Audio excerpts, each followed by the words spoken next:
Captain, follower. Sir, we have a new urchin.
Hello everyone, it is I, Captain Hurricane, the world's greatest racing hedgehog.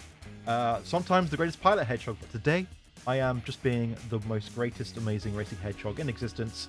Thanks to the wonderful TTRPG we're about to play, PROTODRIVE by Madam Sheela, who's here. Say hi, Sheela. Hello. Hello! And we're joined by some amazing pals of mine who will be helping us play this incredible, cool racing game where we're going to gas, gas, gas, put your foot on the gas. I don't know any other lyrics. We're going to have Farmer Gadda. Say hello, Mr. Gadda. Hi, everybody. Hello. And we also have the Neon Caster. Say hi. Deja vu. Yes, and we're going to run in the 90s. We're also joined by Cackling Moon, who is going to be helping us out throughout this stream as a co-GM to Madam Sheela. Hello. Hello. Fantastic. Right. So, yes, this is the start of my birthday donathon weekend. Wow.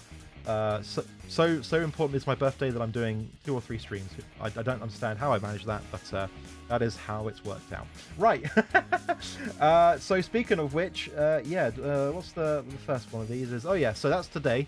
This is what we're doing today is PROTODRIVE. Just gonna be a one-shot, gonna be a fun as heck thing of role-playing, and then rolling dice to drive fun cars. So that we're doing that now. Tomorrow will be my main donathon. You can go to my Twitter to find out more information on that.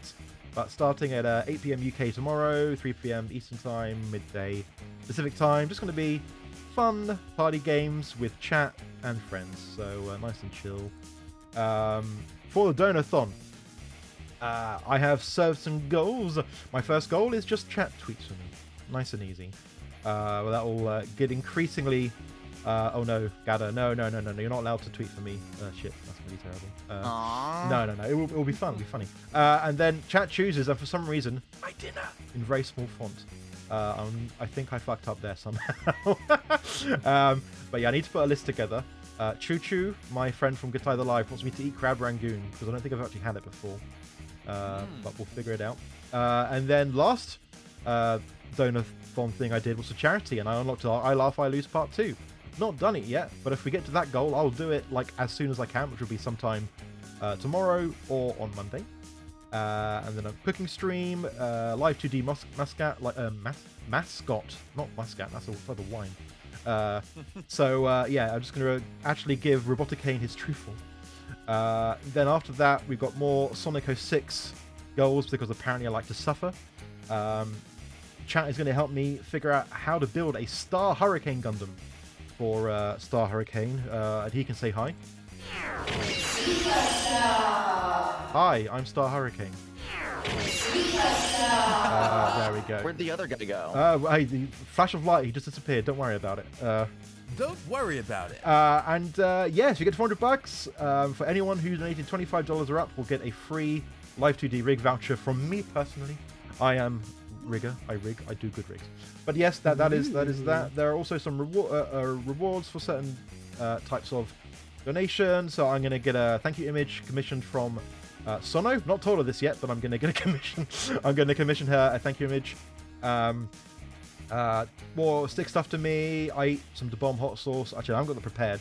I need to add that to my list for tomorrow. $30, I'll freestyle a song for you. It'll be wonderful, I'm sure. $50, get a custom voice clip, and $150 will be it is a discounted Live 2D rig voucher that doesn't expire from me. But anyway, that is that for now. That's gonna be more tomorrow anyway. Just to check. Hello. What website are we going to? What link are we clicking to do the donation? I'm glad you asked. The Neoncaster, friend of the show and friend of me. If you go !time donate, it will bring you to a link. Donate to raise the timer. Which I've not tested yet, so hopefully it works. A convenient link available. I shall attempt it immediately. Oh no. Okay. Well, don't make me eat a Dorito dip thingy because I don't have either of those available to do right now. The stream must be paused for you to go and get the Dorito to dip. Oh, shit, well, I'll just... We'll vamp for time. I'll just pop to Tesco. I'll be back in about 5-10 minutes. I'm sure they'll be happy with a hedgehog drifting through the aisles.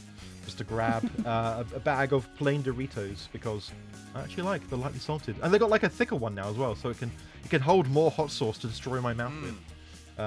Salted and lime are the only two good ones. Yes, that is correct. That is correct. Yeah.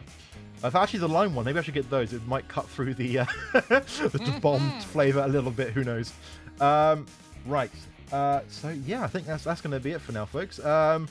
Everyone else, I think we've introduced each other. I've run ads, so we've got 6.5 hours until I have to run another ad, so that's going to be good. And I believe we can move over to my game screen. So be prepared for a door to close and then open again. Boom, there we go. Yes, welcome. It's just folks. as he said it would happen. Yes, it's almost as if I know what I'm talking about. There we go. The automatic donate command appeared anyway, so yes. Checkpoint. Well, thank you for the $20. And it worked. It actually did Captain, work. does work. It Sir, did work. the But then it, Neoncaster has just donated £20. They say, test, end of there it is. message. thank you. Thank you very much. Wow, and you raised it on 40.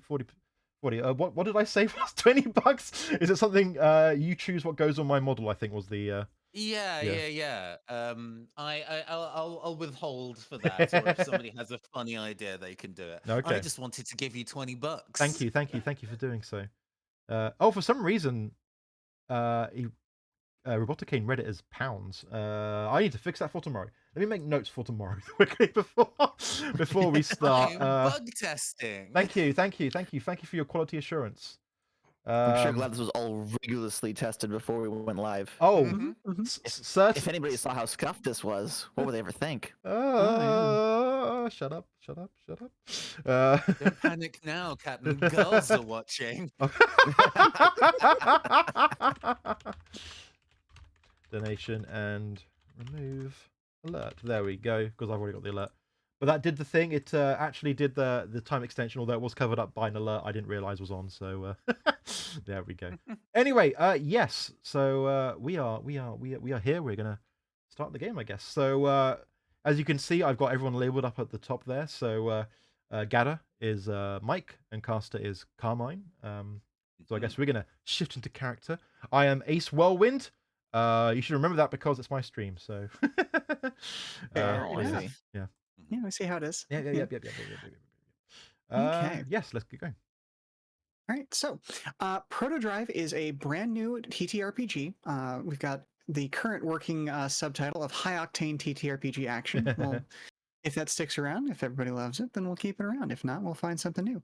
But the point of that is that it is still currently in the beta process. It has just gone live for public beta as of today. And I should have thought about the fact that can we post link in the chat? If I haven't posted, I'll do it if you can't. You're a VIP, so you might be able to. But Okay. give it a shot. I'm trying to open Let's Discord. There we go. see what we can do. I might have turned it off. I can't remember. Looks like I can do it. Nope. Excellent. Good to know. Okay. Available there currently for free. There's a suggested donation for it if you want to try it out. But at the same time, hello, Tachyon Blue. Still came out faster than Star Citizen. Oh, yes, it did. Oh, yes, it did. Oh, yeah. Yep, fully functional. We do, in fact, have station roaming in this. And anyway. Yeah. So, yep, we are now in public playtest because we are looking for ways to figure out the bugs in this thing, because while we are a powered by Lancer system and thus have a fantastic basis to work off of, we have made some pretty copious modifications to that system. So we need to find the bugs, you know? So yeah. Anybody have questions, or shall we just get into it? You didn't tell me there was going to be bugs before I got into this car. Well, you know, do have the 5 kids. We try to keep things clean, but you know, we have to vacuum every day, and there's still ants sometimes. But you know, And I can't eat them all. As I recall, there's a bit of a fun flavor setting box text that goes with PROTODRIVE. I'd like to hear that again. Yes, let's go. Sure, let's go ahead and throw that in there. So the vibes. Lights dance between the trees in bright white, yellow, and red, harbingers of the speeding chariots of modern times. In a flash of light and sound, these amalgamations of force and speed pass through the forest like ghosts, briefly filling the emptiness with life, but passing on just as quickly. Darkness floods back in as the grumbling metal and plastic beasts disappear, and silence reigns once more. This race had no human audience, but the winner was obvious nonetheless. By morning, everyone will know who came out on top, and the loser will have to do something to regain their standing. They'll have to win the next one. So, that is kind of the vibe of PROTODRIVE. Put yourself in the mindset of Initial D, some of the more serious episodes, or the more serious or silly episodes of, Mach, Go Go Go, or Speed Racer. And we're planning to add some extra stuff eventually once we get the base book built out to increase some Mad Max vibes, or maybe even some Death Race stuff here and there. But for now, it's very narratively focused, no combat. we're just taking it out onto the streets to solve our problems, and obviously the most cultured people settle their differences on the road. That's right. So, we begin our day. Here we are at the local car rally. Ah, nice. Love it. Yep.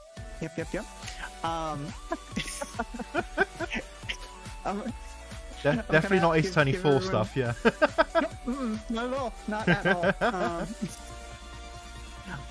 We have our 4 major car companies here displaying their latest models, as well as CMG, the Common Motor Group, showing off their red standard, because it's the standard. Everyone else has to measure up. But as you can see on display are the 4 latest and greatest from the 4 major car companies. And we have a few drivers here representing those companies in the tour, and they're going to be doing a bit of racing for you today. That's right. Let's go ahead and let's, in no particular order other than the order that they are in the book, let's hear from the representative of Bold today. And I'll go ahead and show off your car, Mike. The representative of Bold is standing in front of this bright green, almost Jeep-like off-road vehicle. He is a tall and strong and brash sort of individual, but you can tell when you look into his eyes there's not much going on behind them. He looks about as imposing as the vehicle that he is showing off today. The Bold Brumby is entirely about more about off-road. It's a hardy vehicle that can take a lot of damage and kind of ignores most difficult terrain. It's not great on straightaways, so he's trying to stand in front of it and look as imposing as the vehicle to be like, yeah, this is rough, this is tough, this is Brumby. Beautiful. Okie dokie. Let's move on down the line to Murakami Heavy Industries representative. Why, yes. The person representing the industries today is one Carmine D'Antonio, house husband by day, car driver enthusiast by night. Even though the actor voicing them today doesn't know a thing about cars, Carmine knows a lot about cars. You can tell that he knows a lot about cars by his bushy handlebar moustache, dapper 3-piece suit in the color of dark coffee, and the driving goggles he has perched upon his forehead. Our cars are all about that smooth performance, like coffee with cream, but still giving you the energy and force to reach the top numbers like a late-night espresso. We offer the smoothest and purest racing experience for all drifting enthusiasts. Delightful. Wonderful to hear. And then the third driver in our line, standing in front of their rather distinguished-looking vehicle.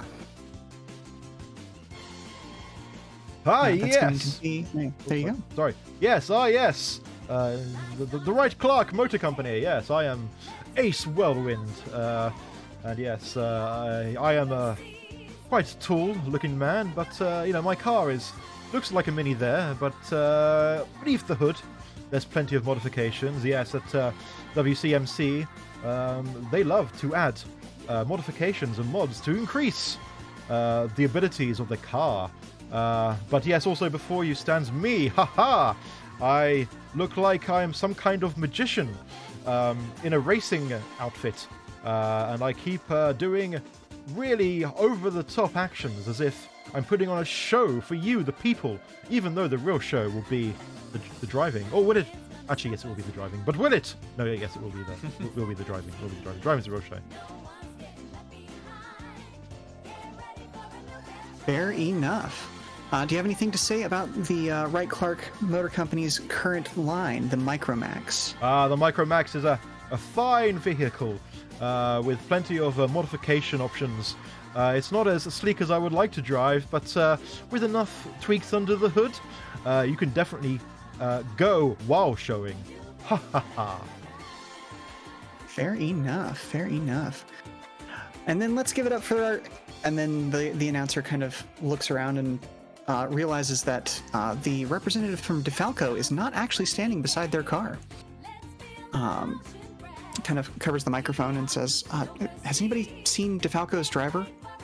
I know they were injured after the last match, but I figured they would have been on stage by now, right? I've not seen him myself. Yes, I am afraid I've not seen them during the wind-up process. It's quite rude, honestly. I ain't seen hide nor hair of them. All right. And as you respond thusly, let's see.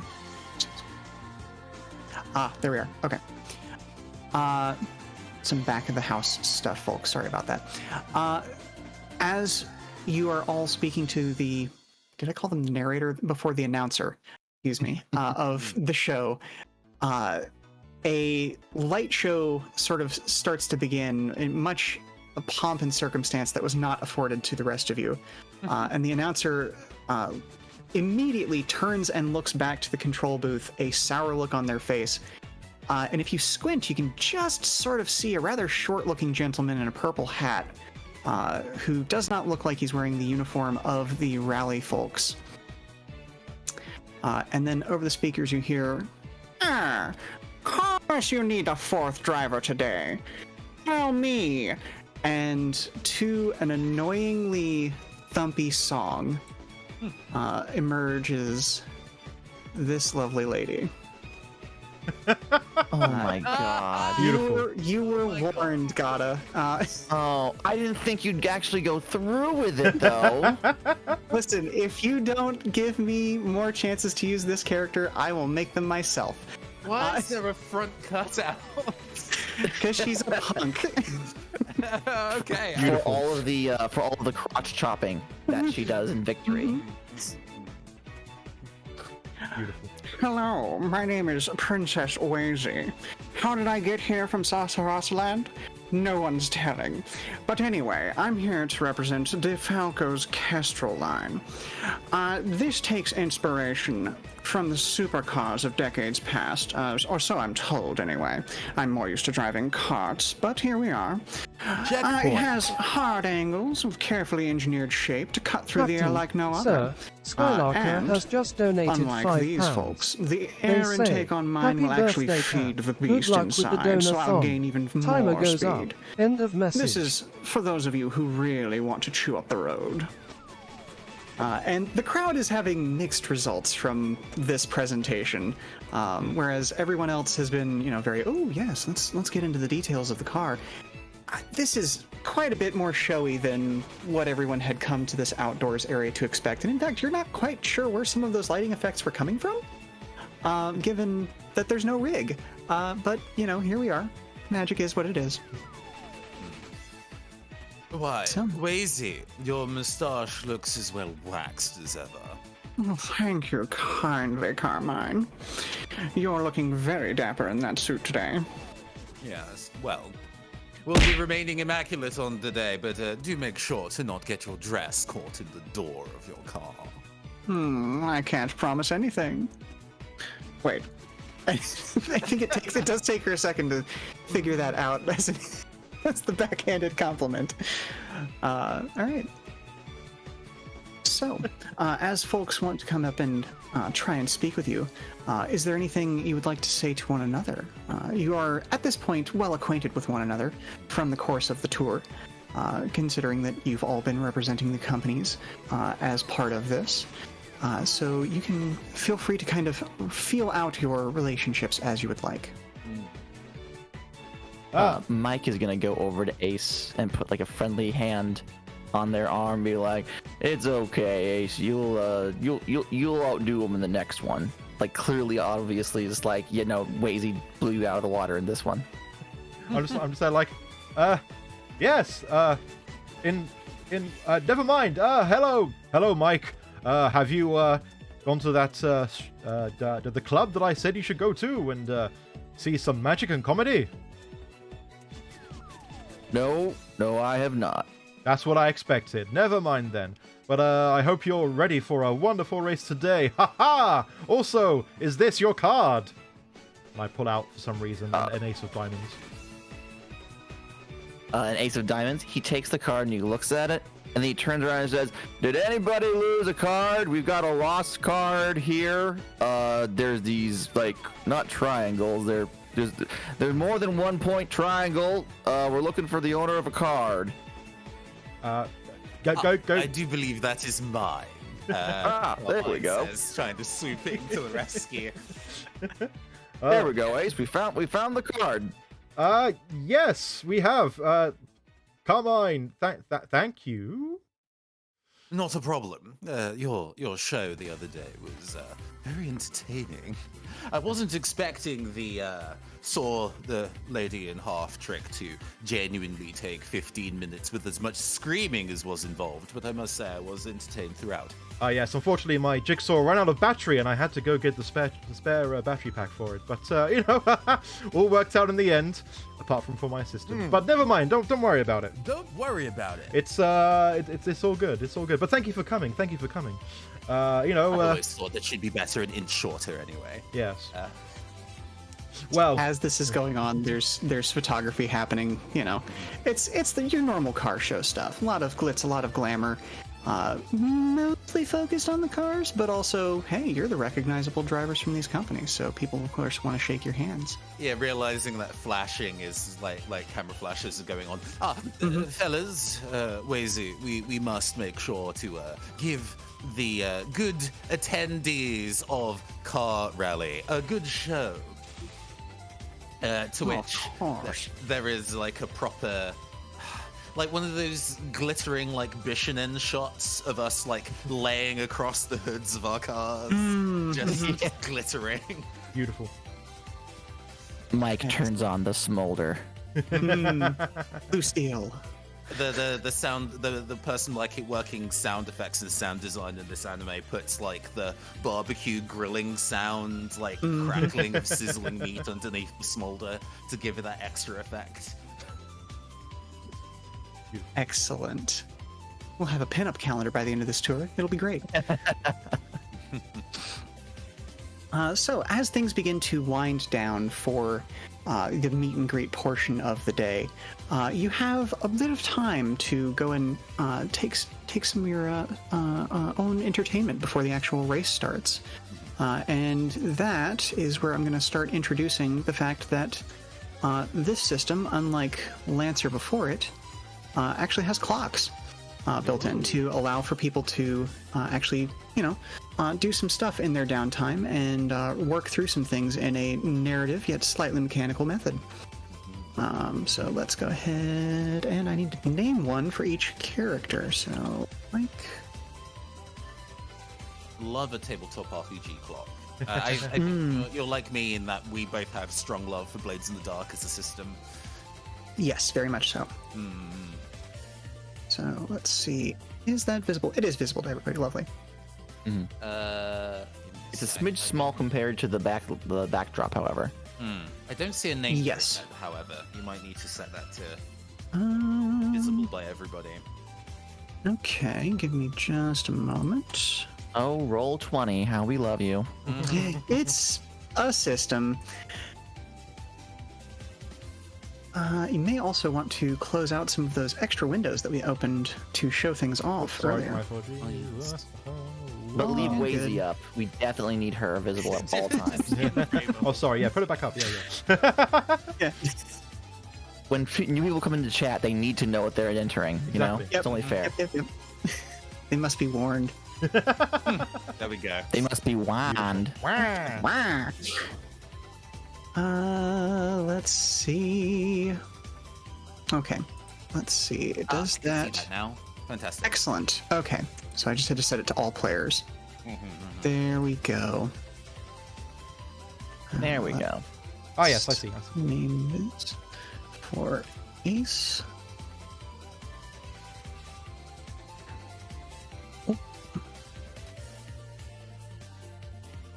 going to allow Wazy to have her own downtime with being an NPC. So she'll be doing stuff off screen suspiciously as you see her discussing things with these rather short but purple hatted. You're pretty sure they're hats. They're kind of big and puffy.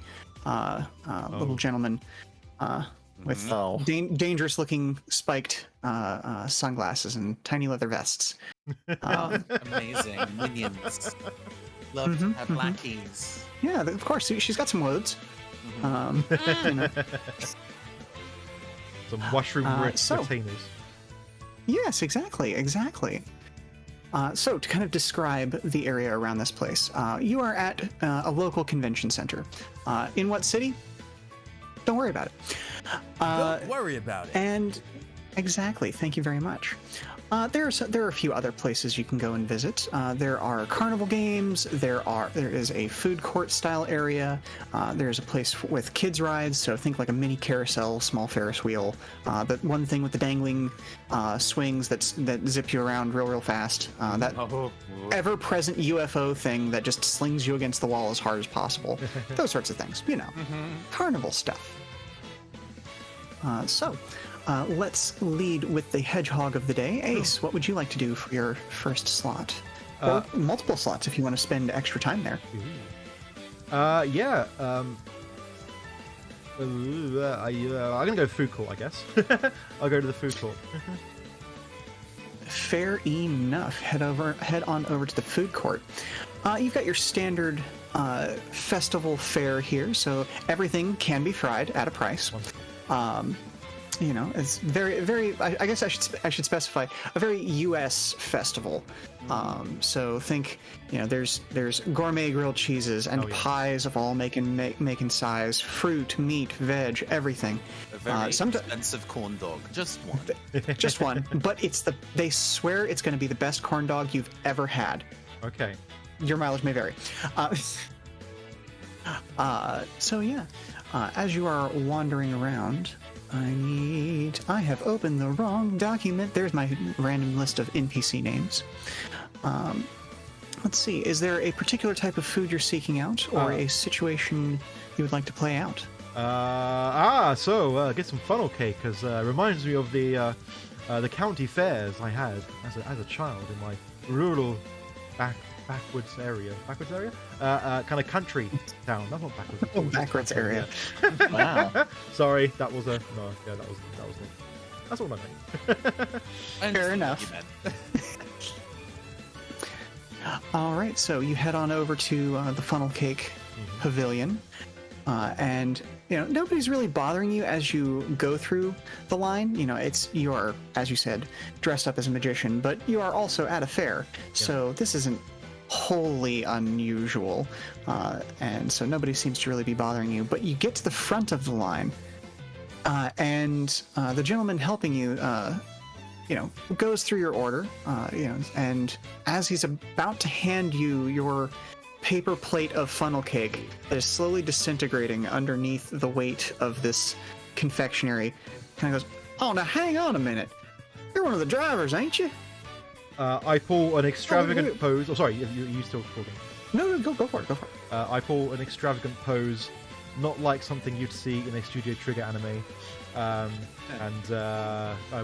with the funnel cake in one hand, of course, if I've got it, and I'm like, aha! Yes, you have noticed. It is I, Ace Whirlwind. Are you a fan of my wonderful driving skills and my wonderful magic skills? And for some reason, I also have another Ace of Diamonds that I produce.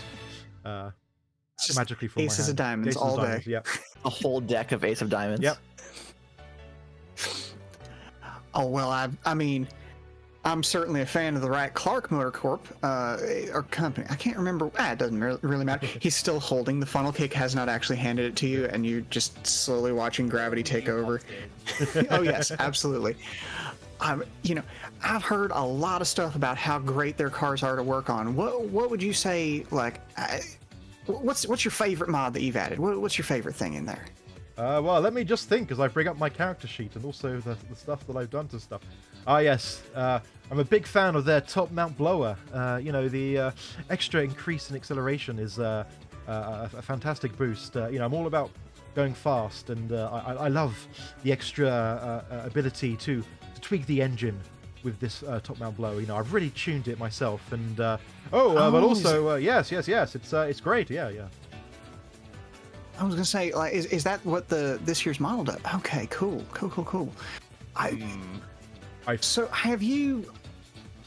Say again. I flipped the Ace of Diamonds around, and actually, it's a WCMC kind of like 5% off discount card, and I give it. To him. Ooh. Oh well, thank you kindly. You're welcome, sir. Oh, thank you. All right. About that funnel and. cake. Oh, yeah, sure. There you go. On the house. There you go. No, of course not. Yeah. But please have. How much does the funnel cake cost? It's $50. Amount of money. How much could a banana cost? Oh well, thank you very much for that. We'll look for you during the race. All right. Yes, thank you. And remember, I'm amazing. Don't know where that came Fair from. enough. Sure, why not? Let's go. That's the motto. Oh my god. As you are heading out, go ahead and. Oh well, no. This is. Oh, I'm about to call for a check. That's not how this system works. Ooh, I've got bad habits. What would you? Again, I've been in the wrong system for this kind of a thing. So, this is just where I'm going to say, like, as you are heading out, you see something kind of out of the corner of your eye, and as you go to look around and kind of like poke your head around to see maybe was it something at the back of the booth? Nah, probably nothing. Probably nothing. But we'll develop that later. All right, let's go reverse order at this point. Carmine, what would you like to do for your first wedge of time? Why, yes, I would it would be an excellent opportunity to go and speak to some of the.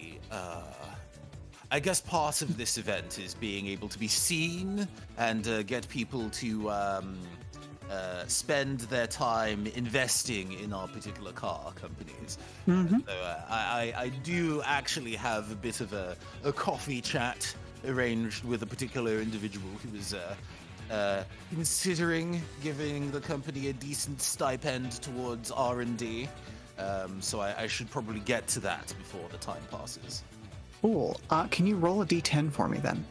Why, and this is we're gonna decide which NPC you have a coffee chat with. Love that. 1d10. It's a 6. Okay. My So, favorite. you head over to one of the tents over here. It has Victor Lambert's Victory Lap podcast. And you're going to have a sit down with, yes. Let's do one of these. I think Victor Lambert's voice. Yes. Carmine, yes, thank you very much for being here today. We've unfortunately just got the one mic, but we've got I believe it's referred to as a double cardioid, so we can sit opposite from each other and really hash this out. Of course. It's always a pleasure to drink coffee and have hard talk, he says, legs crossed, like a tiny cup of espresso. That he's got like manifests in this man's hands as he sits. Just appears from nowhere. Oh well, okay, all right. Victor kind of sets aside the cuppa that he had prepared for you. All right, very well then. So I understand that Murakami is primarily focused on city cars. Is that correct? Indeed, as an urban gentleman like myself, working with the kind of cars that are appropriate for this environment is, I think, paramount. There are many people that would like to spend an exorbitant amount of money on a car that you can't even sensibly drive to and from your day job just to show off. Yes. Oh, yes. The number of times I've been stuck behind someone in traffic who's just taking up both lanes, driving down the middle, as it were. Very, very frustrating. Ungentlemanly behavior, I must say. Exactly. So, would you tell us about what's the specialty for this year's model, the Odo something? Yes, indeed, Carmine says, sweating as he goes and checks the... Oh, yes, the Odoru. Yes, excellent. A delightful car. The model that we are demonstrating today at the car fair is a delightful vaporwave teal and pink. Although I have my own custom model, the red eye, in a delightful shade of dark chocolate. Oh, wonderful. Is that...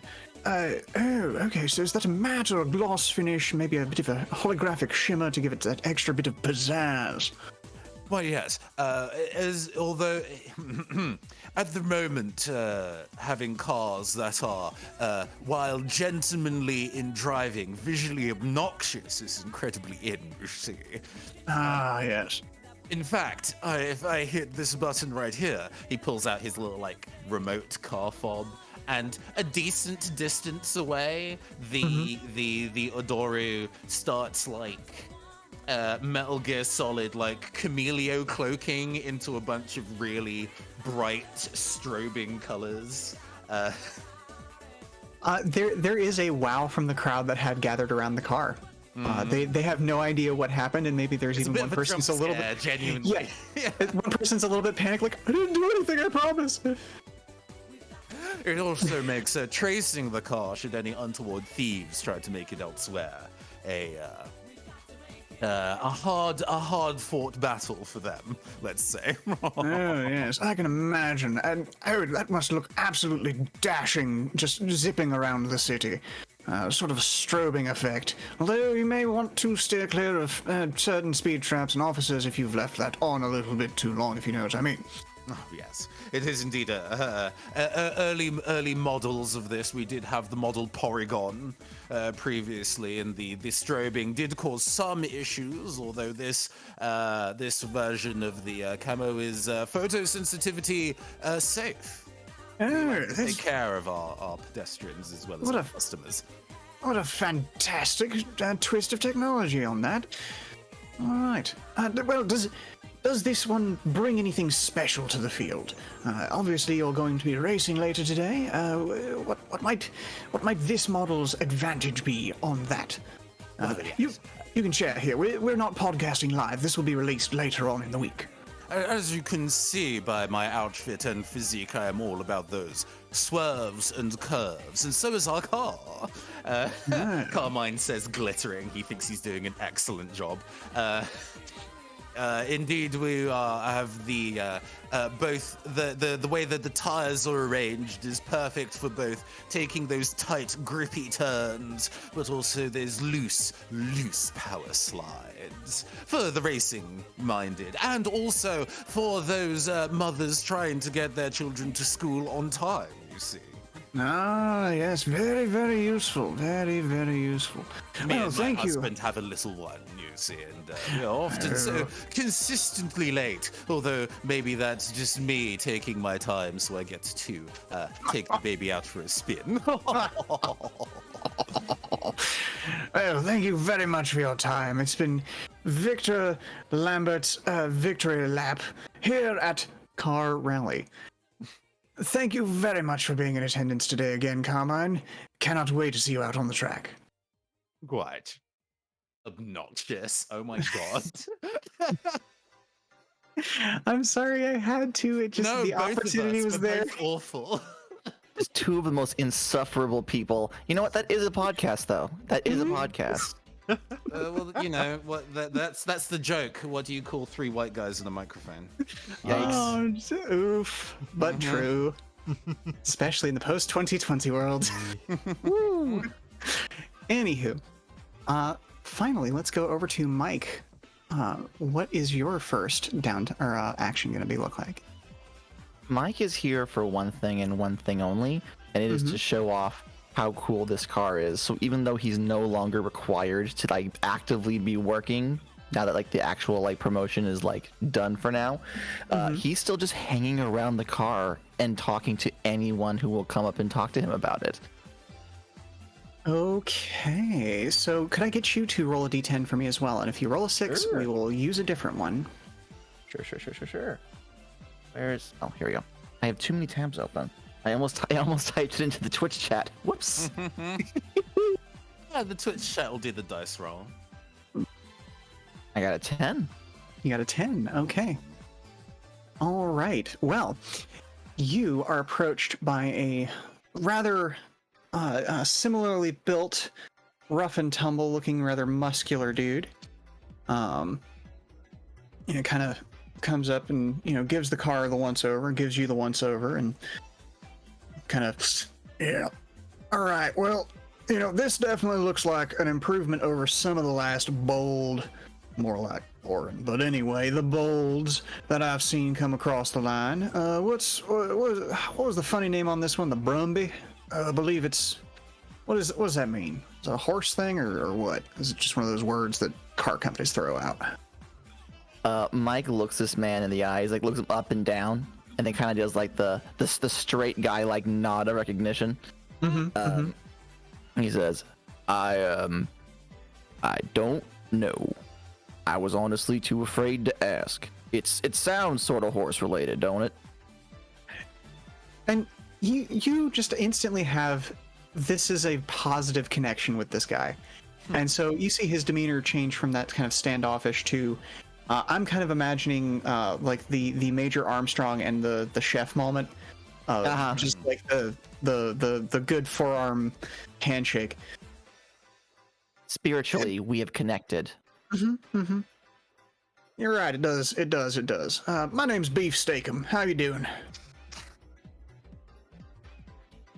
Jesus Christ, Sheila. Mike does in fact go in for that handshake and says, Mike Righteous. Nice to meet you. I mean, you give me shit for my names, but your name is literally Mike Righteous, so here we are. So, what can you tell me about this thing? I mean, it's obviously lifted. Well, just doing some off-roading, I'm sure. You mentioned that in your speech earlier, right? Like, what lets it do that? Other than the tires. He pulls up his character sheet real quick so we can see what that he actually has.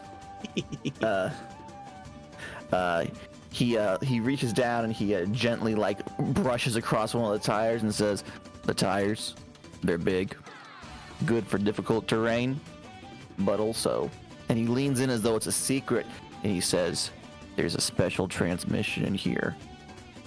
Weather reactive. Rain, ice, doesn't matter. It just goes." Oh wow! So like wet conditions, snowy conditions, pretty much anything. This thing will just tear it up, right?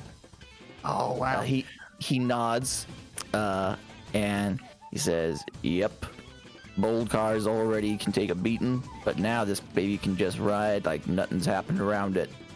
And then he pauses and he looks around at this bright and cheerful, sunny day, surrounded by like properly like tarmac locations, and he says, "Not the best place to show it off, not gonna lie, but yeah." Oh well, that may be the case, but I mean, it's a big car, and he kind of looks over at the other three that are on display here. Says, "Well, I feel like you'll get a little bit of a boost, if you know what I mean, when you go to try and pass some of these fools." Just kind of does a bit of a belly laugh, thinking about just all of the times that you can just visually look at this guy and see, you drive a lifted pickup truck, don't you? Yeah, no. Unfortunately, Mike finds a kinship with this individual, whereas for me, that's every seafood restaurant I've ever been into.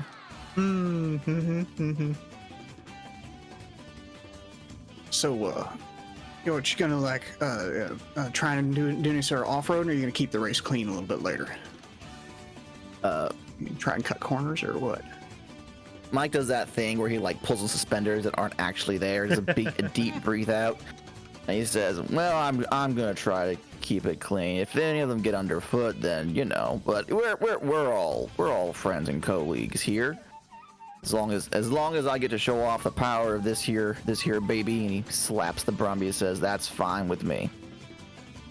All right, that sounds right good. Honestly, like I could have expected it to go either way, but that's an honest answer. Thank you very much for your time. Oh, no, thank you. And he points and says, there's a kiosk back there for more bold products if you want to stop by and take a look-see. But hopefully you'll be cheering me on in the race. Hot diggity, I'm gonna get me a hat. And the excited run of a school child at the idea of free merch.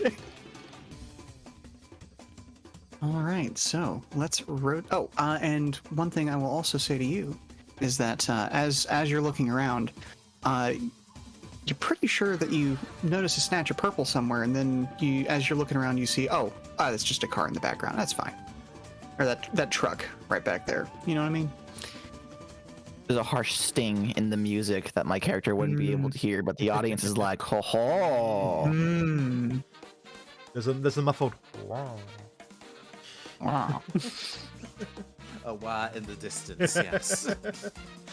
It wafts on the wind. Jail. Yeah. Thanks. 100 years dungeon. Ask not who the Wazy was for, it was for thee. Sure. Why not? Why not? So, Ace, what would you like to do for your next portion of downtime? Could you remind me what things I can do in my downtime? So, there are just a number of locations kind of around the festival. There are obviously, like I said, kind of the rides area. You're already in the food court. Yep. There might be other things you want to visit there.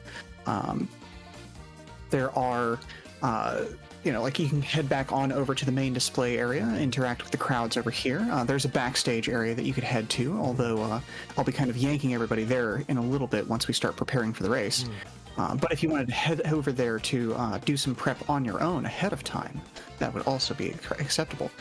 You can also try and gather some information about your opponents outside of what has already become public knowledge. All of these sorts of things and more are available to you. Basically, if you come up with something that you would like to do at this car rally, we can make it work. Sure. Do you say there were rides I could go on? Yeah, absolutely. Yeah, hell yeah. Yes, let's go. Let's. Yes. Amazing. Yes. Oh, pardon me. So I walk with exaggerated swagger over to the rides. Think the scene in The Simpsons where Bart is like trying to do like a Bee Gees walk, and the camera's low, and he's doing a big exaggerated steps. There we go. Yes, exact. Keep going. Keep going. Okay. Yeah. So yeah, I'm going over there, and I look for the nearest. I assume, I hope, there'll be some kind of merry-go-round / carousel, if you, as you so wish to say.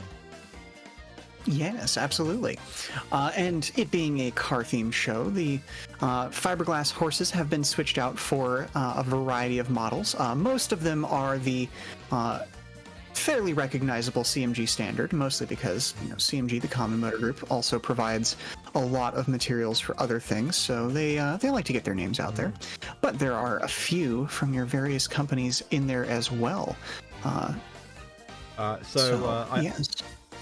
Yes, I guess I go for a WCMC car, just to show it off, just to show that I'm still able to, promote my thing, even though I'm off duty or whatever. Sort of showing that company spirit, Yes. sort of a thing. Okay. So, as you are taking the ride, I am going to need some sort of check for this because the carousel is smaller than a standard carousel, so that amount of force is actually put on you a little bit harder. It's that whole idea of, if you ride closer to the center but not at the center, you feel it just a hair more than usual. So you can either just roll a d20 to try and resist this with a target number of 10, or you might be able to add one of your triggers to it. For those of you who are not aware, triggers are the Powered by Lancer and thus PROTODRIVE equivalent of skills. But they're much more loose and narrative than actual skills in some other games that we shan't name.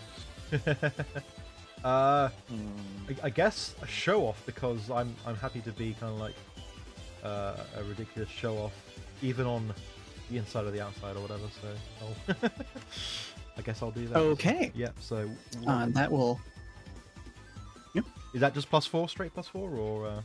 Just a straight +4. Yep. Cool. So that's a 21. So. All right. Yeah. So, basic checks like this only take a 10 flat to pass, but you've passed by not just 5, but 10. So I'm going to count that as a very, very good success there. Ooh, I should add language about that into the rulebook. I need to make a note of that. As I said earlier, folks, this is a game in development. So we are still finding places where we need to add a little bit extra description, such as degrees of success. We did borrow clocks from Blades in the Dark, after all, which includes things like partial success, and so it would behoove us to have that here as well. So, like I said, you've passed with flying colors. I think not only do you manage to avoid any sort of physical implications for having ridden this ride, but you are able to gather a crowd and turn the riding of this carousel into a bit of a show. What would you like to do that? Well, tell us how you show off. This started because someone was clearly taking video of their child going on the carousel. But as I am unfortunately a big tart, every time I go into the line of sight of this camera, I am just kind of pulling poses and doing silly stuff, thinking, ha! That mother will have a great video to show to all her Winstagram followers, or whatever. And the crowd starts forming around that. So every time I go around, I'm thinking, shit, I need to actually figure out some kind of cool pose to do. But I manage it every time because I am Ace Whirlwind. And so I'm just pulling off random stuff. By the kind of 8th circulation, I start doing card tricks as well, throwing cards out. Somehow, again, all ace of diamonds, but no one seems to care or worry about it. And some of them have got 5% off discounts for WCMC. Those ones I didn't mean to throw out, but they're gone anyway. So, but those are for specific influencers. Oh no! Exactly. Unfortunately, the ride stops with me like in front of the crowd while I'm trying to do something that would have been better if it kept going. So let's just say I was like juggling something, and unfortunately the balls kind of almost fell off the back, but I save it with my feet somehow, and I kind of make a big thing of like jumping up and being like, thank you for enjoying my show. Please make sure to ride this carousel and give the operator plenty of money, I guess. And I kind of waltz off, signing cards as I go. Enough. So, for that, I'm going to give you what's referred to as a forward, meaning this is a +1 accuracy that you can spend at a later time at your discretion. You've gathered enough of a crowd. They love what you're doing. You've gotten some extra fans for Wright Clark, and you're feeling particularly good and well and in yourself. So you'll be able to tap into that reserve of confidence at a later time, whenever you would like to. Heck yeah. So make a note of that. And there you are. Heck yeah. All right. Carmine, what are you up to next? Well, yes. I think now would be an excellent opportunity to go and speak to some of the people in pit crew. After all, we're going to be entering our vehicles in shortly. And the pit crew members have also, because I know everything about cars and racing, Carmine, will have had a look at the track and will know maybe if there's any interesting things for me to be aware of before I hit the tarmac, as they say. In the racing industry, I would know, Carmine. Alrighty then. I am going to change our background just to keep things a little bit spicy for this. Since you're heading to the... Nice. Isn't this where someone gets... well, everyone gets killed somewhere, but... Yeah, there's like a car park to the right, and there's like a massive blood stain on the floor. Yep. No, it's oil. It's oil. It's definitely oil. It's some hydraulic fluid. Fun fact, some hydraulic fluid is kind of rusty red, and the first time I found that out was terrifying. Yeah, I thought I'd run someone over with a lift. No. This is the second time we've heavily implied someone was brutally murdered in this setting. Has their legal system also been taken over by car races? Because if so, that would explain a lot. You know, I mean, that's kind of for you to decide upon. You know what, Gata? You know what, Gata? Don't worry about it. It's fine. Okay, got it. Yeah. Thus far, the world of PROTODRIVE has been left very open and for ease of interpretation by various GMs. It's more about the vibe than the actual specific setting. But as development goes on, that may change. Who knows? I love a shonen thing where the entire society revolves around being the best at X. Yeah, it's just good. Anyway, yeah. Shall I roll a d10 to see the name of this pit crew member, maybe? Yeah, let's go ahead. Let's go ahead. Oh, 1d10. 2. Oh, I'm so glad you rolled this. That's not ominous at all. I mean, ominous isn't the right term. Foreboding of laughs, perhaps. Because this is my naming schemes are a direct threat to everybody's ability to stay in character. I am unflappable, however, for I am a true gentleman. Castor never breaks. So you head on over to your space in the garage, and while the display model that is out on the field is glorious, your car that is here in the garage waiting to go out onto the test track is ever so much better. So you come up to the head of your team of not engineers, mechanics. That's the word I'm looking for. And the gentleman by the name of Mark Skid says, Of course. "Oh, hey there, Carmine. We're just getting things spruced up for you. Is there anything I can help you with? I mean, I figured you'd be out there schmoozing with everyone." Well, I figured that while the crowd are entertaining themselves, I would take the opportunity to do a bit of pre-preparation. What is it that athletes do? They envision their success, and that helps them achieve such a thing. But to do that actually requires some information. So, how's the course looking today? Well, I mean, the weather's looking pretty good out there, so it should be clear skies. Nothing to complicate things real bad. But the back half of the course that they picked out for you kind of goes up into the mountains up near here. I don't think you're gonna need to race that far. It cuts off before a whole bunch of hairpins, but you are gonna have to kind of pull around a lake, and there's a couple real nasty turns in there. But I mean, and he kind of looks at his crew, looks at you, looks at the car you're going to be racing, and says, "I mean, that's what we're made for, right? We take corners like nobody else's business, right? Indeed. So it'll be good." And hey, if one of our gentlemanly fellow racers decides to go and take that corner around the lake a little too close on the inside, then what's a gentle push between friends? Oh yeah, I mean, hey, these cars are owned by the companies. They're trying to ask you to push them to their limits, right? Well, you got to find the limits somehow. I'm sure that big lumpy car Mark drives is waterproof. Oh yeah, I'm a little bit surprised they don't have a snorkel on that thing, but yeah, it is what it is. I kind of want to roll some dice about it, but this isn't necessarily working into this situation, huh? Okay. I mean, I look at the car and go, well, under current circumstances, it might just be a bit of damage to the paint job, but I do want to make sure that if we do get splashed, we make our way out of there immaculately. Move aside for just a second. All right, what you got in mind? And he kind of pulls that rag, the ever-present oily rag out that doesn't actually clean your hands, but he wipes them down anyway.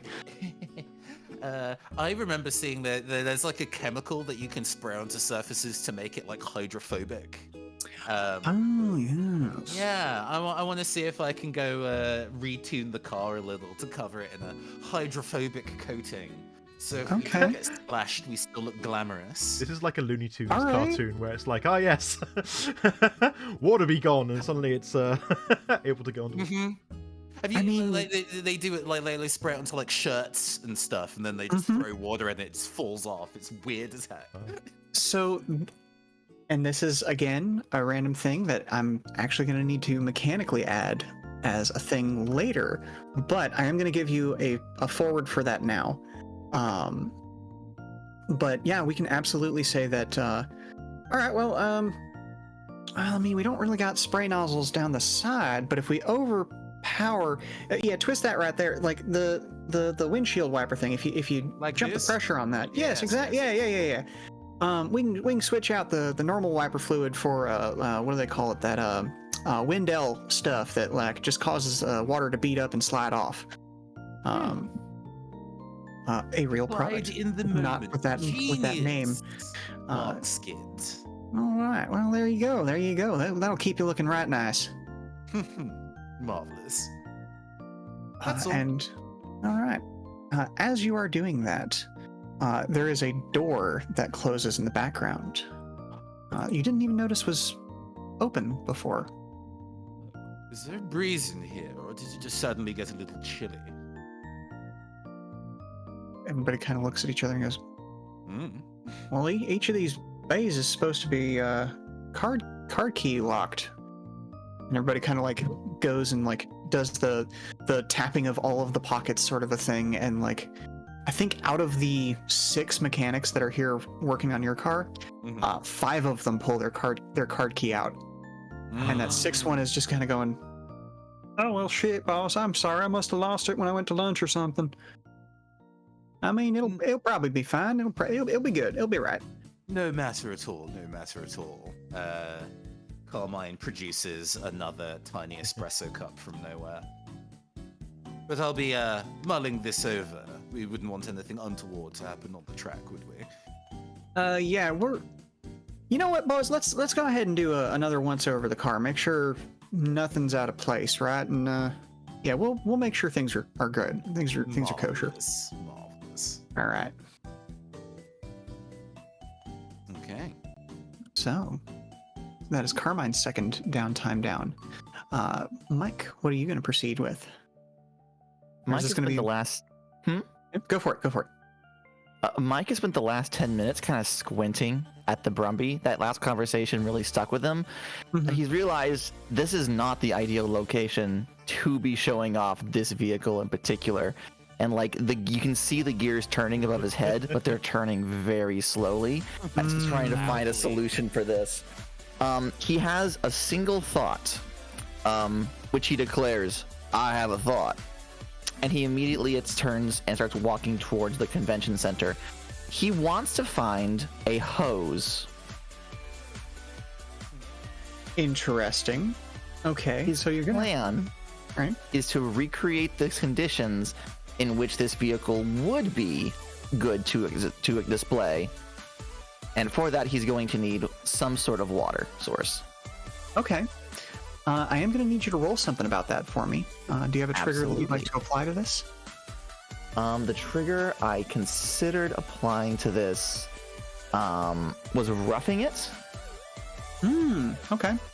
He's a big, rough and tough guy, and this is very much like the white man confidence. Like he thinks he needs to get a hose, therefore he's going to find a hose wherever a hose may be. Does that check out? Yeah, I think that checks out. And yeah, go ahead and roll for that for me. Again, All right. as always, your target number is 10 in this case. All right, so it's going to be a regular D20, and my roughing it trigger is 4. That is a 5. Oh. I rolled a natural 1. Oh. Okay, so I'm not going to necessarily say that this is an outright failure, but you are able to kind of like put some of your ducks in a row over time, and you spend some time wandering around the main convention center hall, looking at like different manufacturers, different like parts people, different companies selling wraps for the cars, all of those sorts of things. And eventually realize, wait, why am I inside? You go back outside and immediately start tracking down some of like the groundskeeping supplies. You do eventually make your way to a shed, but just as you are about to walk out with a hose in hand, you are stopped by someone. And if you can give me a roll of 1d10. Sure. Whoever could it be? We're going to find out together. So, just real quick, in this scenario, you're envisioning him entering a shed and exiting with, like, a hose, not attached to anything, just like a roll of hose. I think that's part of the one. Okay. Step 1, he's found the hose. Step 2, found the hose. Water source? Question mark, question mark? Mm-hmm. I rolled a 3. Alrighty. So, the gentleman who stops you is sort of very... he is bald on top, kind of beady-eyed, kind of very hook-nosed, bit of a pot belly, wearing a kind of a white, like, service jacket with black sleeves on it. If I say he kind of looks like a seagull at first, does that give you a mental image of... like? Unfortunately, yes. Yep. Like, there's What's his name, Sheila? I mean, he hasn't told you his name yet. I don't have a good name for this guy other than Perry Guy. But so yeah, we'll say he's got a name tag that just says Perry. Hang on a minute. What are you? You don't look like one of my guys. What are you? Like, we don't have any groundskeeping going on right now. There's the festivals in action. Like, what's going on here? He says, "Hello, sir. I am Mike Righteous. I am here representing Bold Motors, and I need it to rain." He kind of gawps at this just because you've been entirely honest, and he can tell you're being entirely honest, but he still doesn't know exactly what to do with this information. After that couple of seconds of, like, just opens mouth to say something, closes mouth because that won't work. It's okay, take your time. All right. Captain, sir, Last Flight _S has just donated £10. They say, from a goblin to the hedgehog, best of luck on the track. End of message. So, why do you need it to rain? And how do you think just a hose is going to do that for you? He looks down at the hose for a bit too long, and he looks back up and says, "It's a work in progress. I need it to be wet. It's too nice out today, and it's a bold." And he kind of like gestures with his like shoulders, like, "You get it?" Mm-hmm. Oh, okay. So one of those big sort of off-roading types. Yeah. He kind of like rubs his chin, and you can kind of hear that electric scratch of stubble as he does so. You can tell this guy's been here since probably 5 a.m. doing groundskeeping stuff and just doing maintenance in general. Well, I can't make it rain, but he kind of looks around and he goes, "Well, maybe that'd work. We've got a space out back where we keep, like, we've just got this mound of dirt. If you give me His eyes get wide. He goes, "Yeah, go on." If you give me a few minutes to organize it with security, we can probably set up some bollards, and like we could let you kind of, I don't know. I mean, maybe we could just turn the sprinklers on it. We'll figure something out. But like we can give you some kind of a display. You know, it won't be pretty. It won't have your company logos or on it or anything, but it'd be something to show off the car's capabilities." He's still thinking about, "I have a pile of dirt." Like that one statement is like going over and over and over in his head. And when Perry stops talking, he's like, the light comes back into his eyes as he like rejoins the conversation. And he says, "Sir, I could hug you." I appreciate the thought. But could you at least leave my hose here? Oh yeah. And he goes and puts the hose back lovingly exactly where he found it. All right, let's get going. And yeah, there you go. So you do have at least a little bit of an advantage. I think I am going to give you a hold for the rest of the downtime, but not a true forward. Okay. So you have an accuracy you can use on something for the rest of the downtime, but it won't carry over into the race, unlike the true forwards would. Honestly, I rolled a 1. I'm completely happy with this. But you made good conversation, so that's what counts here, right? Your social links have been raised. With the manager of the local groundskeeping organization. You know, they'll now die for you in combat. It's great. Bold's looking real good for their next update of vehicles. You know, they need service vans. True. Yeah. All right. So, Ace, we are back around to you. Well, guess I'm drawing a bit of a crowd, so I decided to go back to my car as I've installed some secret magic gizmos that won't be really used for the race at all, and in fact aren't on my character sheet because they don't really exist. But they will, as I go up and I kind of lean on my car and press hidden buttons in my pocket, very obviously. It starts playing like a cucaracha, I guess, and like a big flag kind of comes out of perhaps the aerial slot on the roof, and it's just like a WCMC kind of flag, but it's actually very small, and mostly it's just my face saying, "You could drive a car like me," or something like that. Just really hamming it up, showing off that this car is cool, and so am I. So that is absolutely your words are hard, y'all. That is absolutely your intent, and the song does play, and the flag does raise. But when the flag raises, you get a laugh out of the crowd that you were not expecting. It feels a little more jeering than you intended, and you go to turn and look at the flag, and you see that a zigzaggy mustache has been drawn onto the flag in permanent marker. I'm like, so I'm angry for a moment, but now I'm like, yes, I intended that, we know Wazy likes to pull pranks. Where is that fucking princess? I'm going. From the distance, you hear like Sharks versus Jets style, like.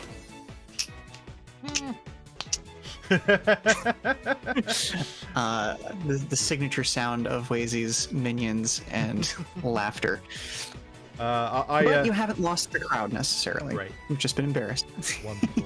I go to kind of like press the button to put it back into its whatever slot it came from, and like, the show must go on, and I pull out more Ace of Diamonds to do card tricks with. So.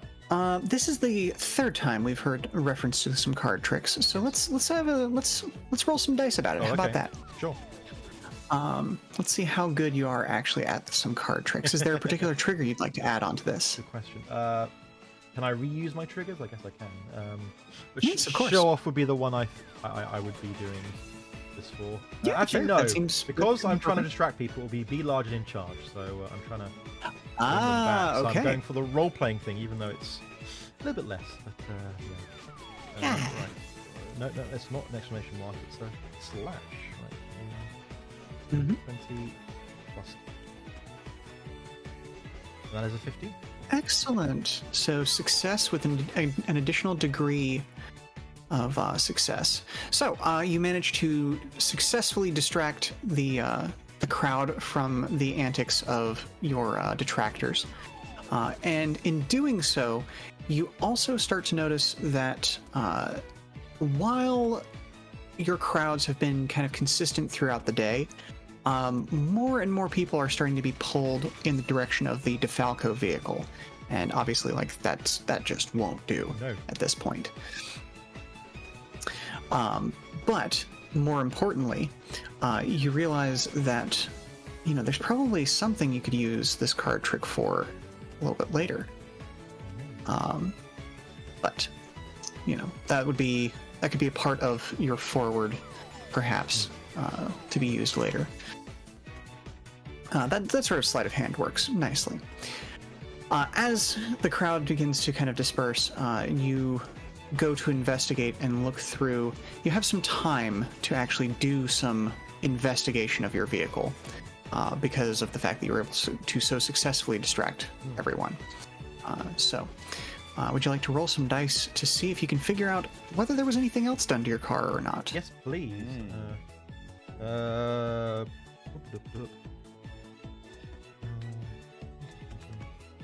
And I'm going to use my modify or repair figure for this. Sure. Cool. Yeah, that sounds really appropriate. Ooh, 17. Yeah. Okay.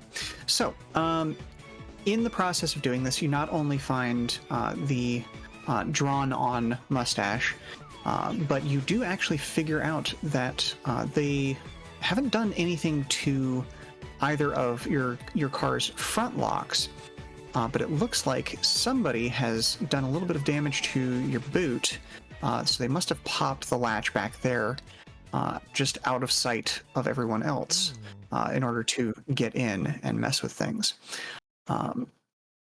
So it seems the Wodes are up to their old tricks again, but at the same time, looking over things, and you're fairly familiar with this car, it being a Wright Clark vehicle and thus a kit car and heavily modified by yourself. You don't seem to see anything that was dangerously modified, per se, just humorously. And, I will say for narrative reasons, I'm being mysterious about it. On a 17, sure. You know for a fact they didn't actually modify anything danger-wise. But they have definitely been in here and probably know quite a bit more about the car now than you would like them to. Yeah, I do not want them to know anything about this car. God damn it. I am, so I'm, while trying to, still entertain the crowd, I'm clearly a little bit pissed. Yeah, this is not good. This is not what I wanted to happen at all. All right. So, moving on to our next downtime. Carmine, what would you like to use for your third downtime? We start shit. Oh yeah, absolutely you can. Let's start shit. I think we go and find Mike, preparing to go cover his car in mud or whatever the heck he was planning to do. Where is Mike currently? Would Mike have moved to that back area with Perry? Mike will be standing near the vehicle watching as other people start bringing dirt and stuff about, just gleefully, like a child, this is the best day of his life. Someone's giving him dirt. There's going to be something similar to rain. This is amazing. He's doing such a good job.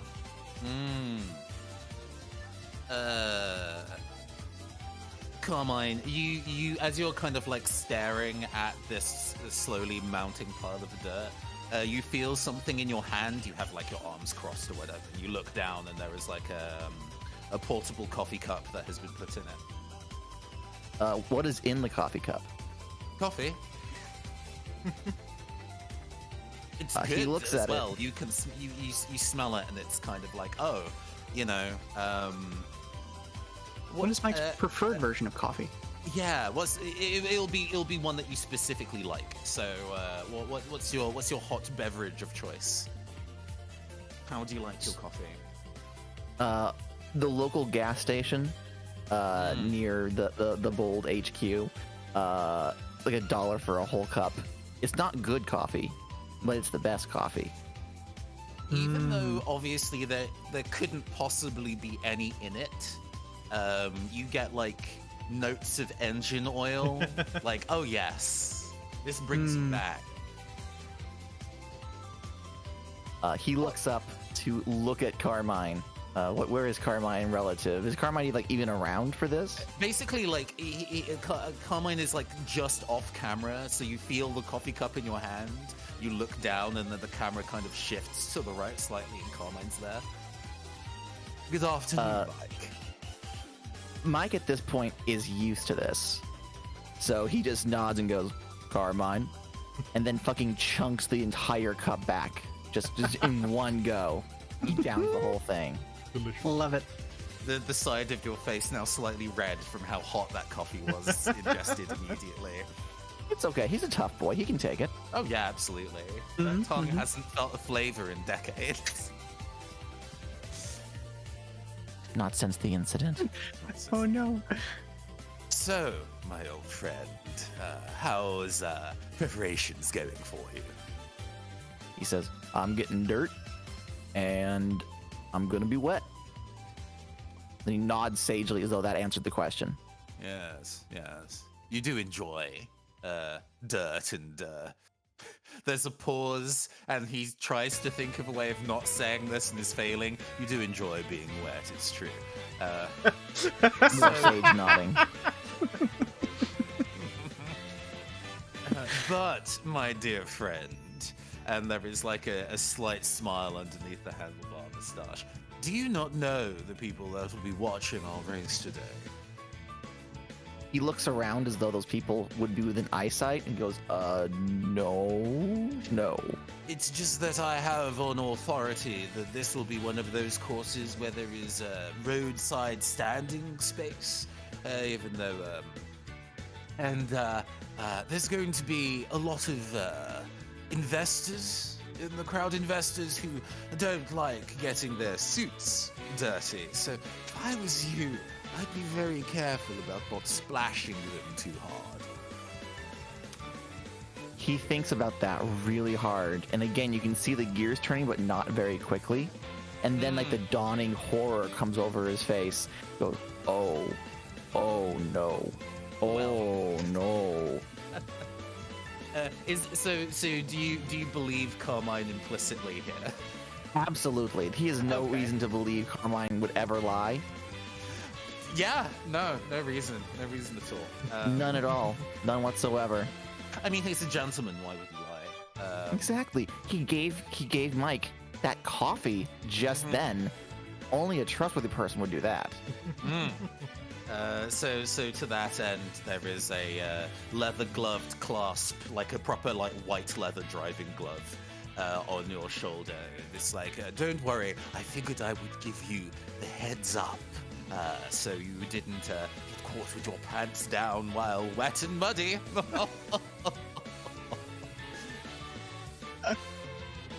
Jesus Christ. Mike is absolutely horrified by this information. Not by the phrasing of pants down while wet and muddy, but definitely the first thing. And he goes, thank you, Carmine. And he looks at the pile of dirt, and you Captain, can see like sir, his heart actively Grandmama breaking. Power And he is says, here. I need to Say think something about nice this. about Knuckles. I think Carmine is now specifically starting to struggle to maintain composure. It's like, yes, I have other matters to attend, so I will let you resume staring at your pile of dirt. Good day. Mike's day is ruined, and I hope Carmine is happy. Aww. Both, yes. I was gonna play Carmine as a nice person, and I was like, there isn't enough drama, so I'm gonna be a dick. I mean, it's a one shot. Here we are. Well, you've got to have while Peach can't have all the fun being a shit stirrer. Yeah, that's my scene. Alrighty. So then, Carmine, we move to you. Or Mike, we move to you. Evil. Can't believe this. The poor, trusting, simple boy.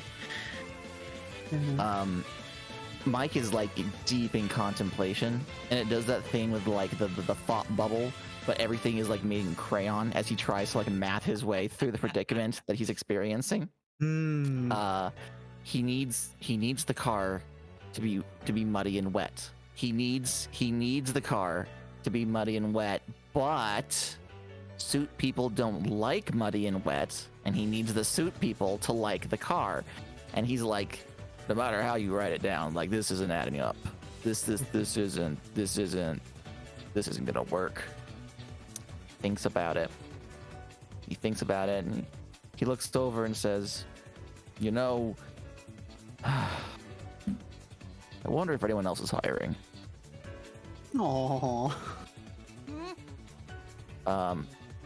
He's actually gonna look at his compatriots. He's gonna look at Carmine's car.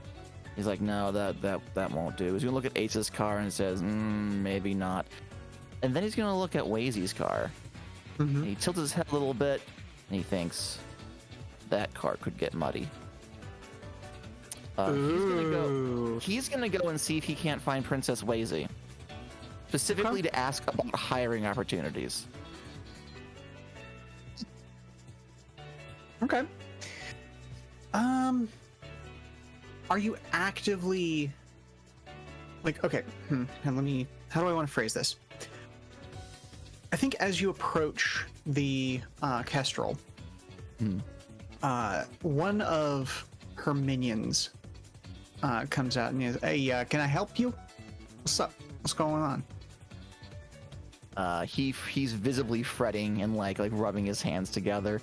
He says, hello, I'm Mike Righteous, representing Bold, not representing Bold. And are you hiring? I think there's a little bit of confusion on this guy's face because he's trying to do the math now as well. I mean, I don't represent DeFalco or nothing, but I mean, the Wodes could always use a little bit of extra help, if you know what I mean. And you're a big strapping guy. He is a big strapping guy. Thanks for noticing. I mean, like, you know, I mean, stick your arm out. Stick your arm out. Let me try something real quick. He sticks his arm out. And this Wode kind of like does that thing where he grabs onto your bicep and like tries to do a pull-up off of it. So I'm going to say roll some dice with an accuracy. Because you are a big strapping lad, to like keep that arm steady. And you can add whatever trigger you want to that if it feels appropriate. Let me see. Or just straight dice. I think I'm just gonna roll straight dice at this point. I don't think I have anything in particular that would assist with this. Fair enough. But I do have an accuracy, you said? You do have an accuracy. So that's 1d20 plus 1d6. Is that correct? That is correct. Yes, indeedy. All right.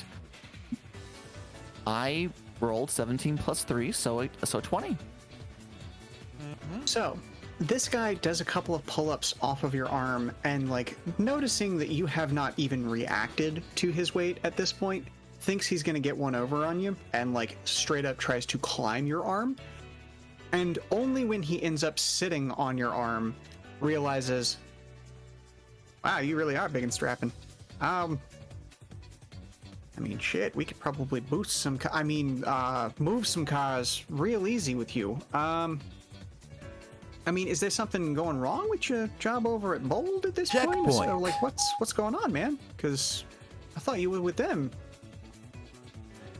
This has been possibly the easiest Captain, interview process sir, he's ever experienced. Has just Last time donated there was £15. and like They stuff say about insurance. more fuel for This the is timer. going Have a great great for him, birthday, actually. Cap and Lieutenant. 3. He End holds of message. the Wode on his arm up like one does, like a perched bird.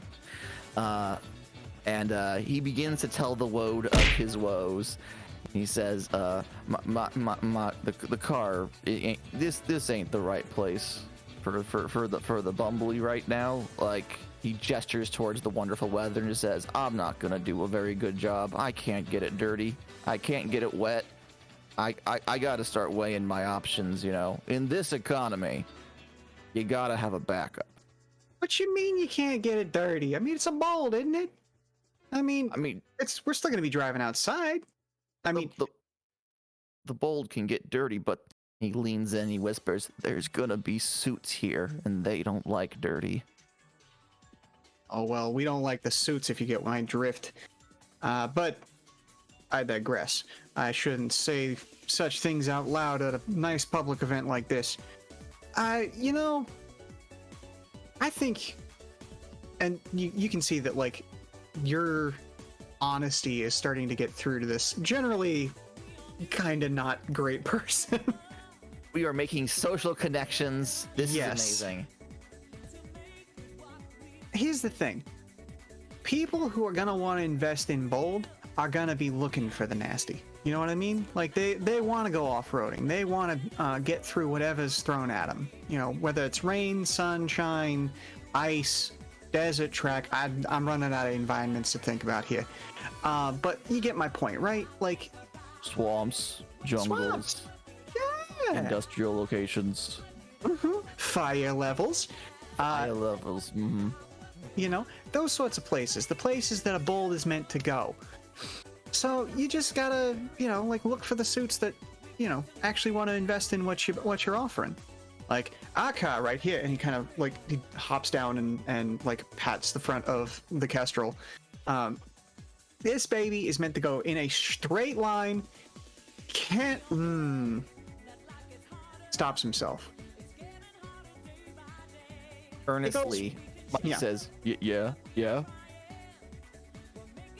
It's real good at straight lines. Goes real fast. You know what I mean? Like, that's what it's all about. High speed, highly engineered, very tightly tuned. Hey, you know, it's a specialty vehicle though. Your Bold though, it can climb the kind of mountains we wouldn't even want to dream of looking at because we just go over the side of it, you know? For the first time in this conversation, his kicked puppy look has started to lift a little bit, like you're allowing hope to once again blossom in his chest. He's like, you really mean it? Oh, yeah. I mean, I don't think the race is going to go all the way to the end of the road today, but, like, hey, if there's an extension of, and we need to do a second leg or something, you got this in the bag, because there's some real tight, there's some nasty turns up there. That's, you can kind of see that look of, like, conflicted, like you just said, you have that kicked puppy look on your face, and so he's wanting to try and help you because you have that utterly helpable vibe to you, but at the same time he's like, but I'm an evil person, I should not be giving information. But he's also just not really good at being evil.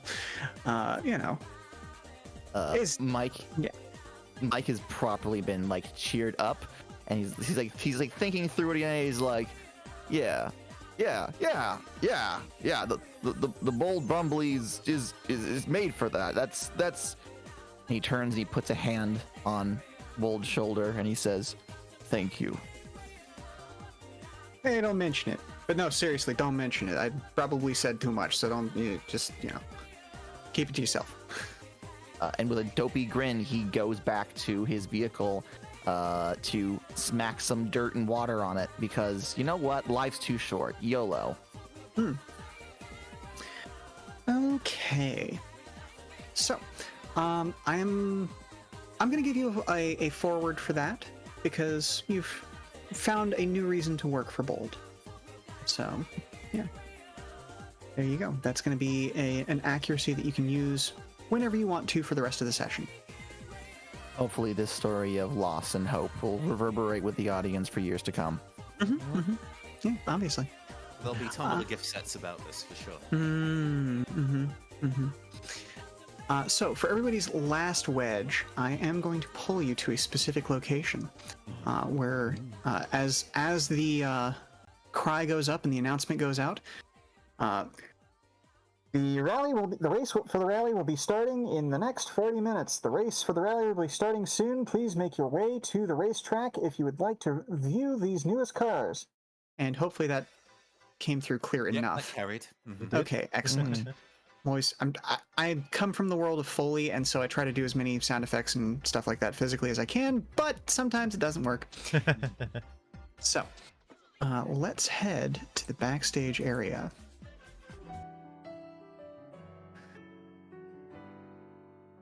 And while you're back there, you can see a couple of advertisements for some of the various places doing stuff. Obviously, there are Captain Hurricane plushies. Even in the vending machine back here, there's just way too many of them sitting around. But what is Farmer Gada trying to sell there? I can't quite read it. Oh yeah, I'm about to throw those up. Sorry, yes, please, yes. There is a sign. The farmer in your life. Everyone has one.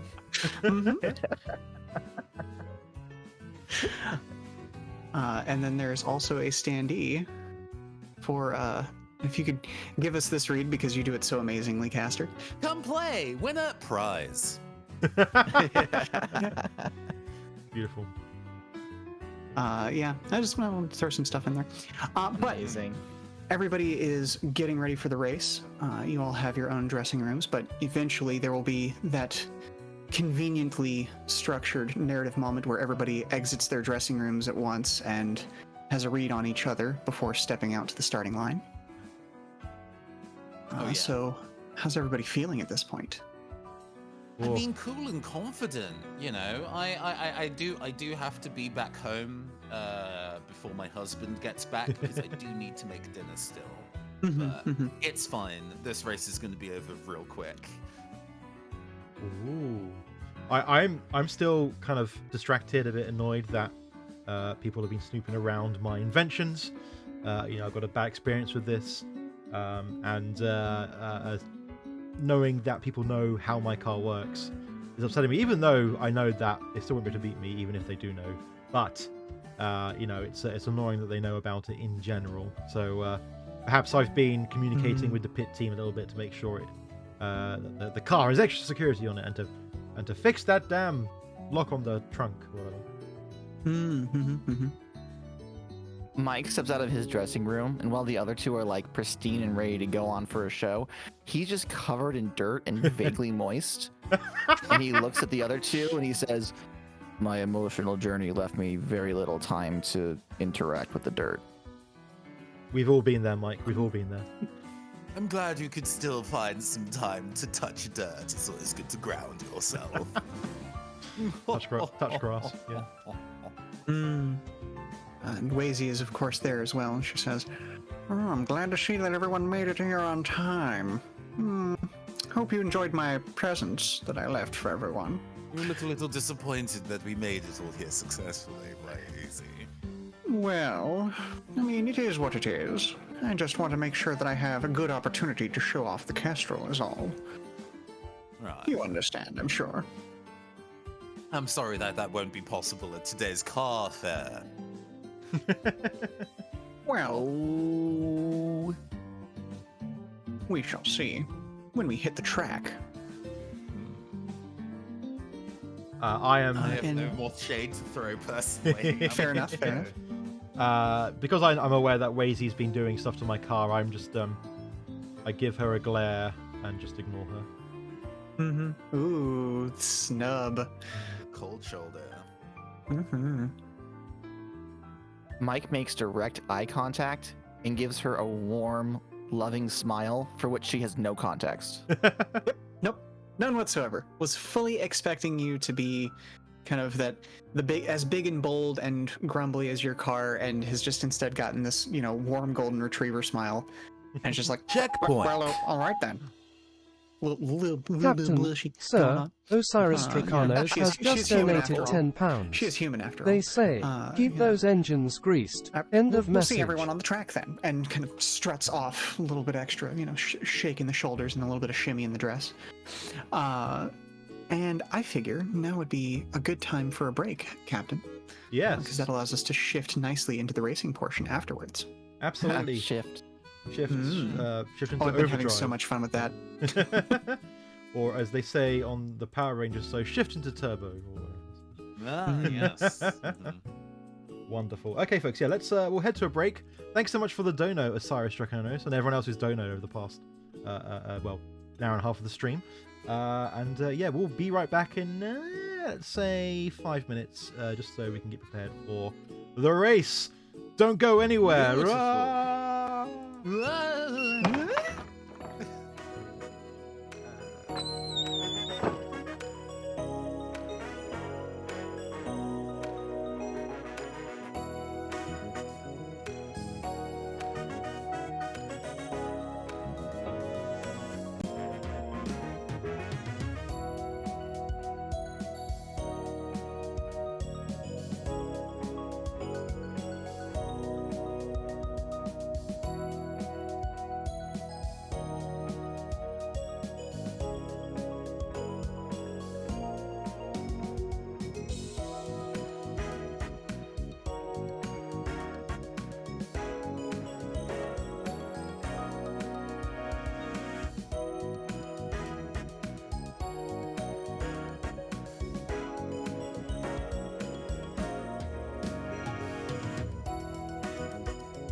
Ah, we're back, everyone. Hello. Oh, I forgot to add something extra onto my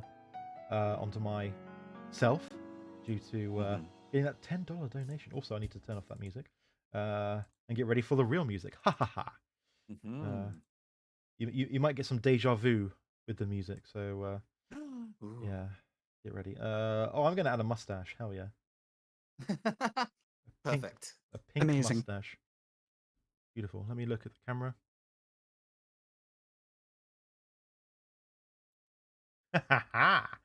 Hell yeah. Big old mustache. Oh. Beautiful, beautiful, beautiful. Yes. Welcome back, everyone. We are about to start the race, so I guess let's put my racing music on. Wonderful. This is a bit darker than I thought it would be, but sure, okay. Oh no. Ominous racing music. I love it. Ominous Eurobeat, yeah. What could this mean for our intrepid heroes? My Toho sensors just activated so hard. Power is like neuron activation. Oh yes. So, as you make your way out to the actual racetrack for the day, the first couple of legs are just through some city streets areas nearby to give easy access to any passersby, a look at all of the best vehicles from the latest Big Four releases. But as you move off into the back end, you can see, well, obviously they're not on the map itself, but there are crowds meant to be gathered beside the racetrack. And as you enter that final leg, the sky is clear, the tarmac is well paved, and you're headed around the lake. So let's go ahead and roll our initiative order to see who's going to be in first in beginning this last leg of the race. It's a single 1d20, yeah? Just a single d20. Okay, better than average this time. The first in the test I rolled like 3. Oh, I got a 4. Yeah.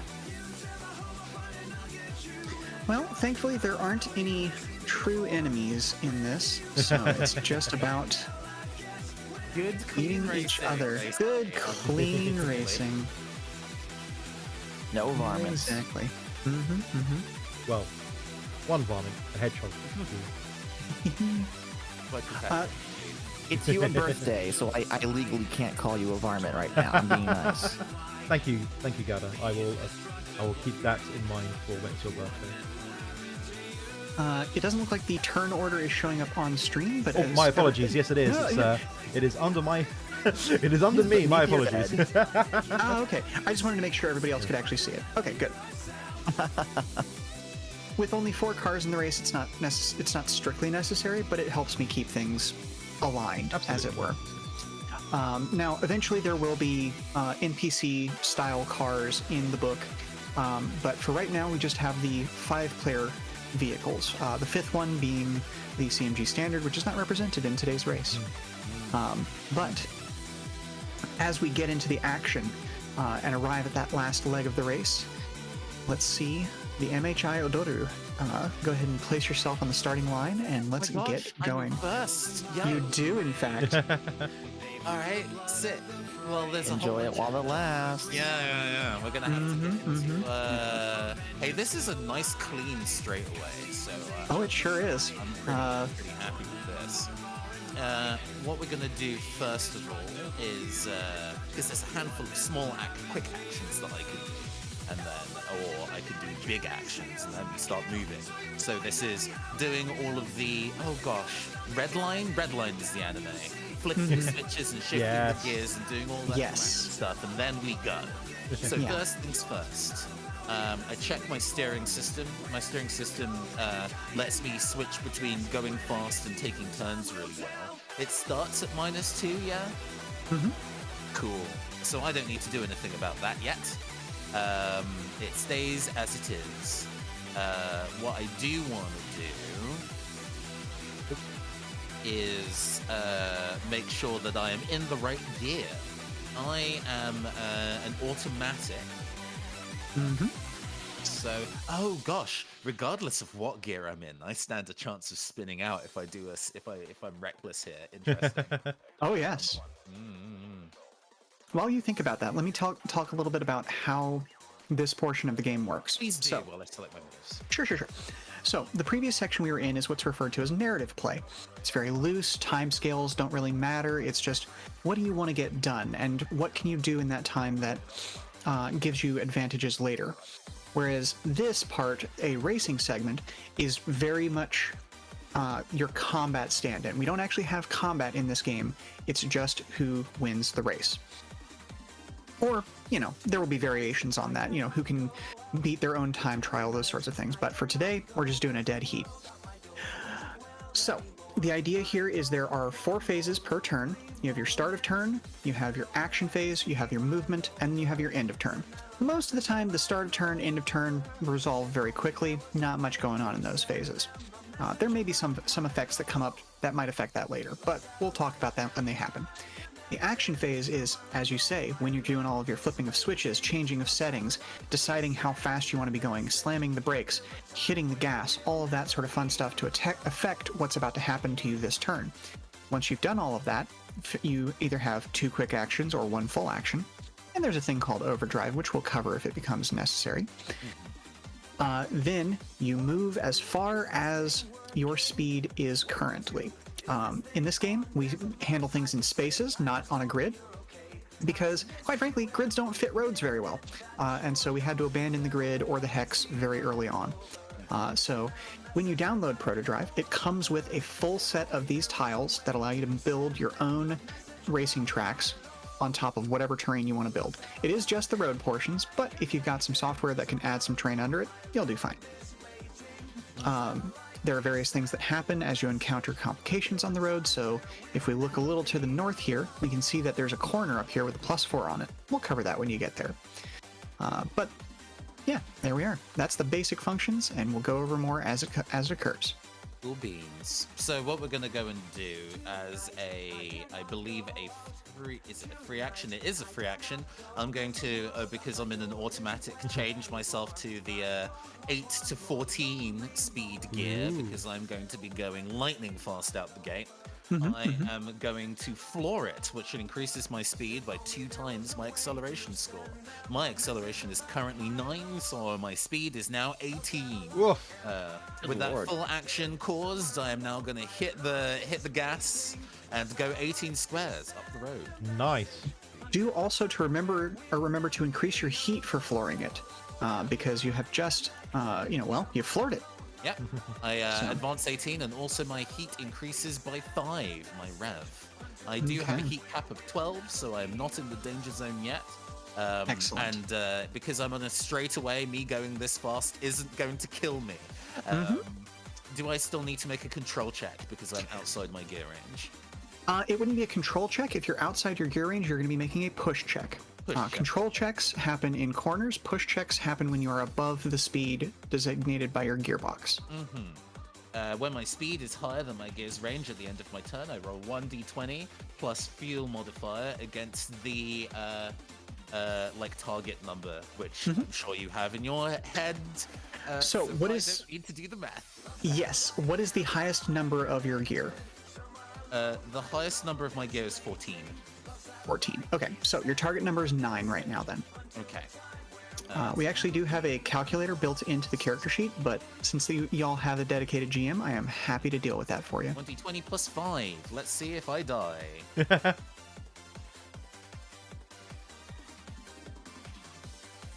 anticipation 11. of roll 20. It's not good enough.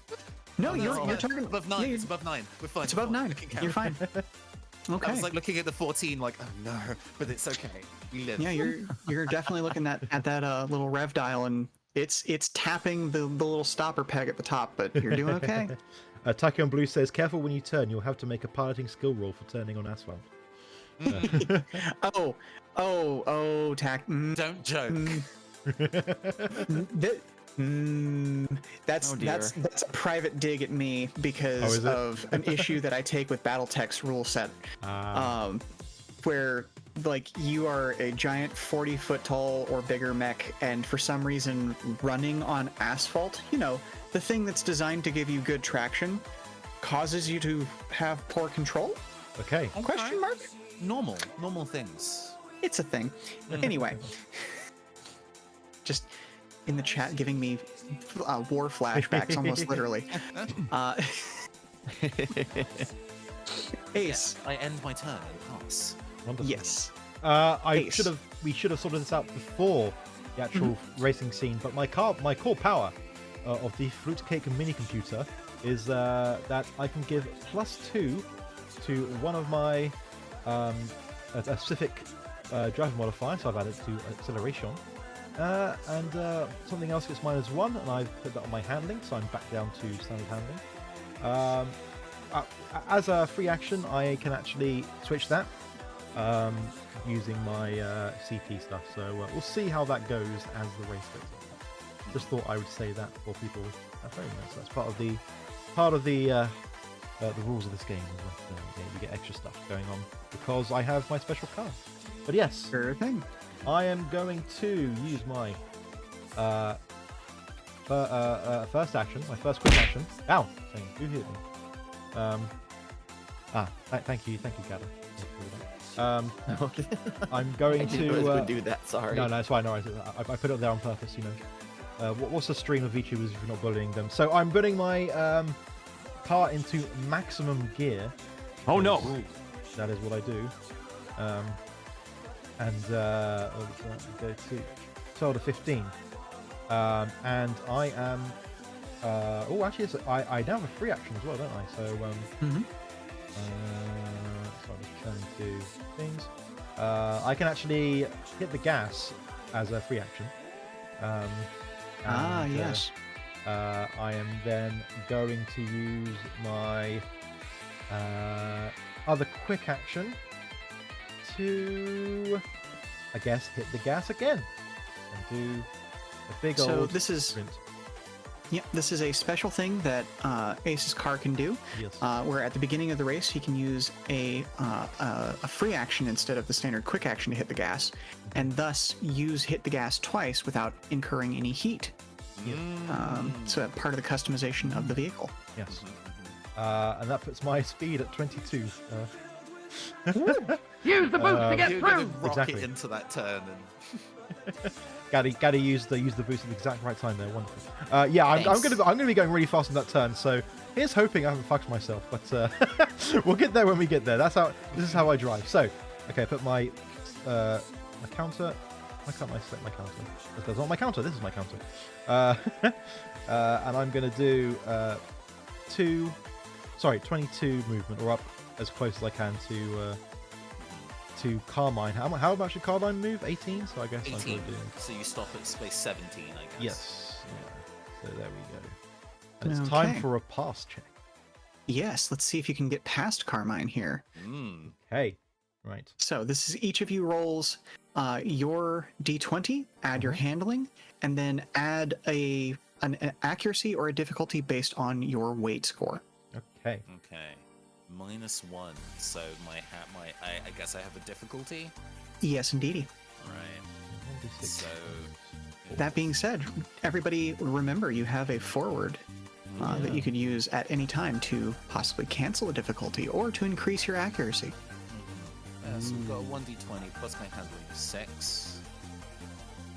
Plus 1d6. And then it's a -1d6 because I have a difficulty. Does that mean it just cancels out to nothing? If you are... Oh no, it's plus 6 yeah. and then -1d6. Correct, yeah. Sure. Okay. You ready to roll?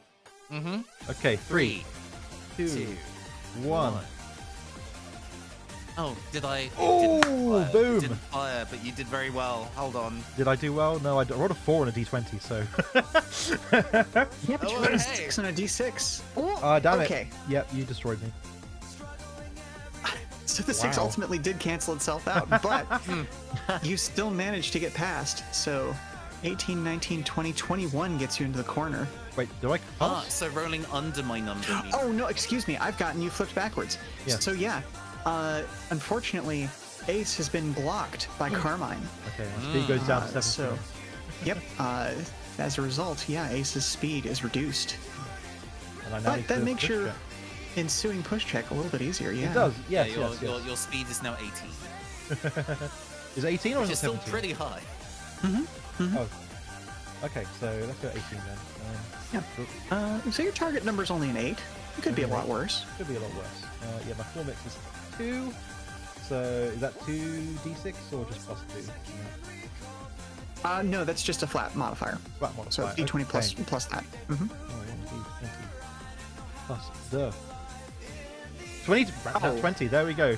Easily. If only I'd had that 20 before. You built this car. You know it can take. As the Eurobeat blares in my ears, yeah. Alrighty, over to Mike. How are you going to handle this first round of the race? All right, so I am going to shift up my gear into the 4 to 9 range. I also have an automatic with that weather reactive transmission. And I guess I'm just going to floor it with my full action, which will increase my speed 2 times my acceleration, which means that he will be moving 8 spaces. Wow. Everyone else just blasted through without him, and he's like, time to floor it, and then only goes half the distance. Slow and steady wins the race. This will... no, it's not my acceleration. That's coasting. Okay. Sorry, read the wrong thing again. I will need to increase my heat by 2 times my rev, and I only need to make a push check if I'm outside of my my gear allotment. Is that correct? That's correct. And if your sheet still says that flooring it increases your heat by 2 times your rev, you may be looking at an outdated sheet. It should only be you increase your speed by 2 times, but you increase your heat by it's just 1. Oh, I must then have an outdated sheet. I apologize. Yeah. That was a change we made, I think, a version or 2 ago, specifically because the 2 times heat was very punishing, and while we wanted people to feel the danger of pushing their vehicles, having your engine explode at the starting line is not a fun gameplay mechanic. Yeah. So, you know, this isn't Driftborg. Could be Driftborg. Don't encourage me, Caster. So my heat is going to go up by 5, but that's fine because the Brumby here can handle a max heat cap of 15, so I barely noticed this. This does mean that I am going to be moving 8 spaces. So 1, 2, 3. So I'm going to be zipping all the way up here. Beautiful. Okay. And finally, Wazy is ready to join the race. The waste, as it were. A race. I'm gonna reset her stuff because I'm a professional. We're all pros here. Oh yeah, absolutely. So she's gonna spend her first quick action to shift up and then hit the gas. Why is that? There we go, bringing her speed to 11. Uh-oh. So that's 1, 2, 3, 4, 5, 6, 7 gets her to right behind the Brumby. And here's the problem, and this is why weight classes are included in pass checks. The Brumby is a big hoss.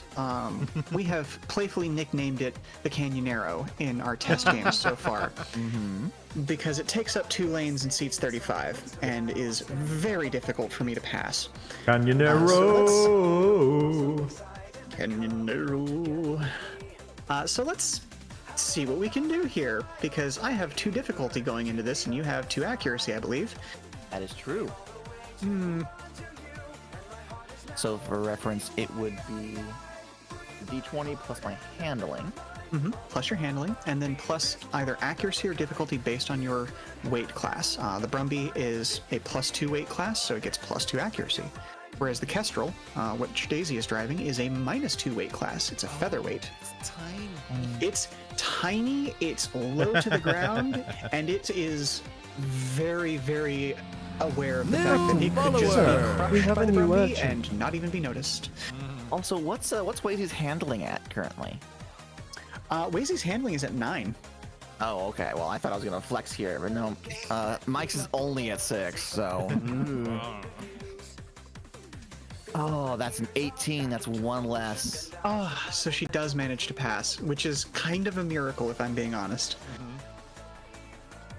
6, 7 was what? Dirty enough here for it to work. 8, 9, 10, 11. She zips right past, but hasn't gotten as far out in a field as she could have.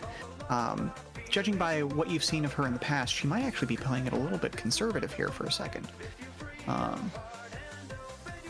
Yeah. So, back to the top of the turn order. All right. Carmine and the Odoru. Yeah, we're about to go hit this turn, so we start making a dramatic attempt to lower our speed.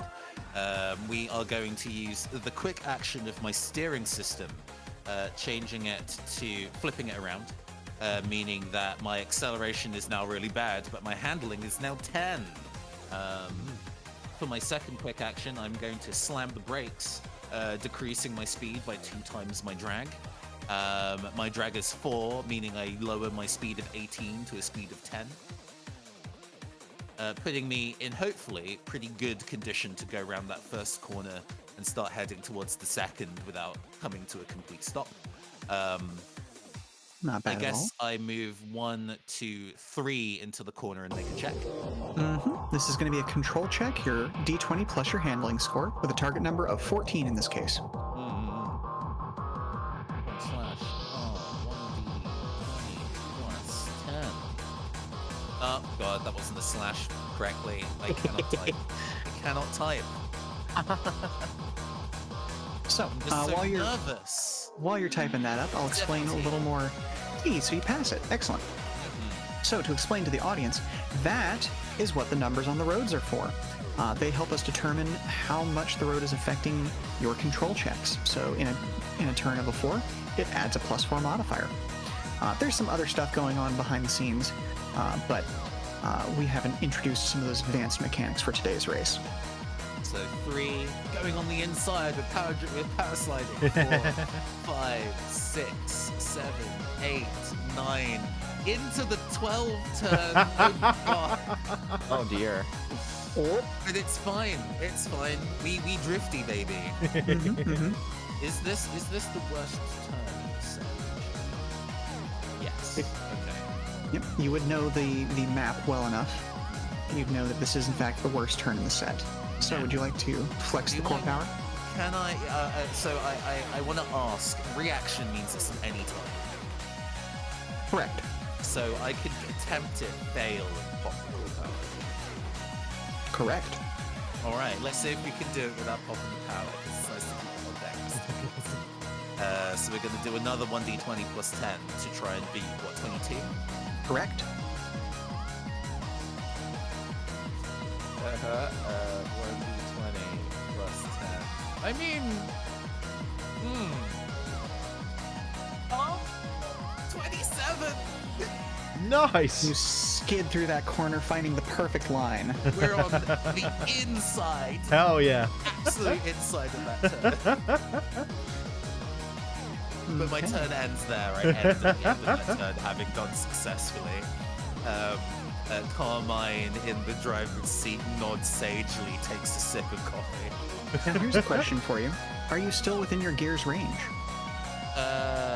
I didn't shift down a gear. I'm currently at 10, and I'm within 8 to 14, so yes. Okay, yeah, excellent. Just need to It's check. all going to plan. All right, over to Ace. Right, I believe I am going to use a free action to ease off my speed slightly. So reduce my speed down to 17. It's definitely too high for this corner, but let's find out. Let's see how this goes. Yeah, am I going to do any other actions before I do this for cornering? Nope, I'm going to go. Yep.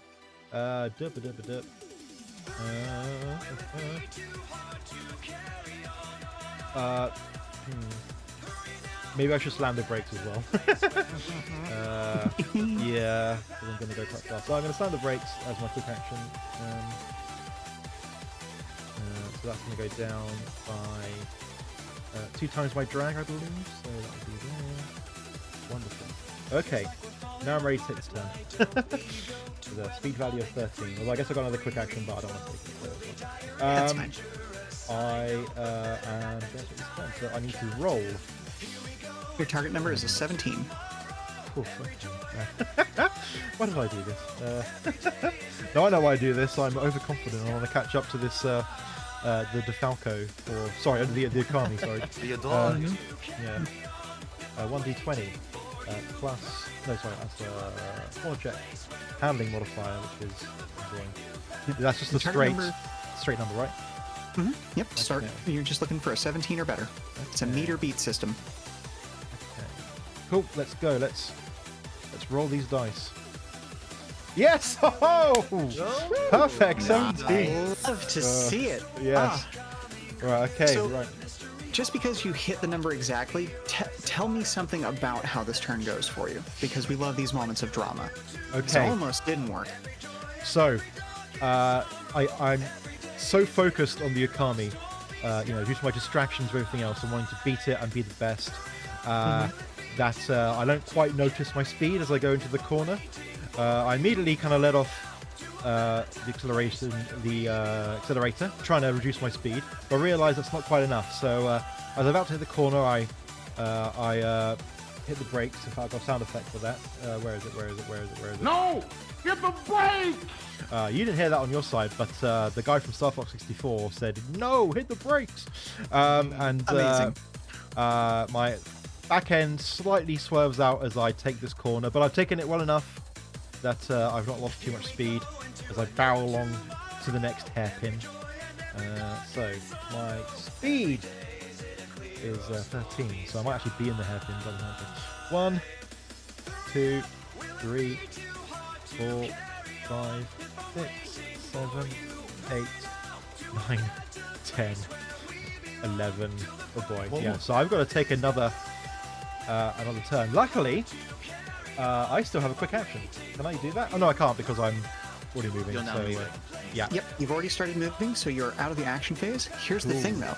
Yep. Before you even get into that corner, you're going to need to make a pass check to see if you're going to be able to get past Theodoru. Okay.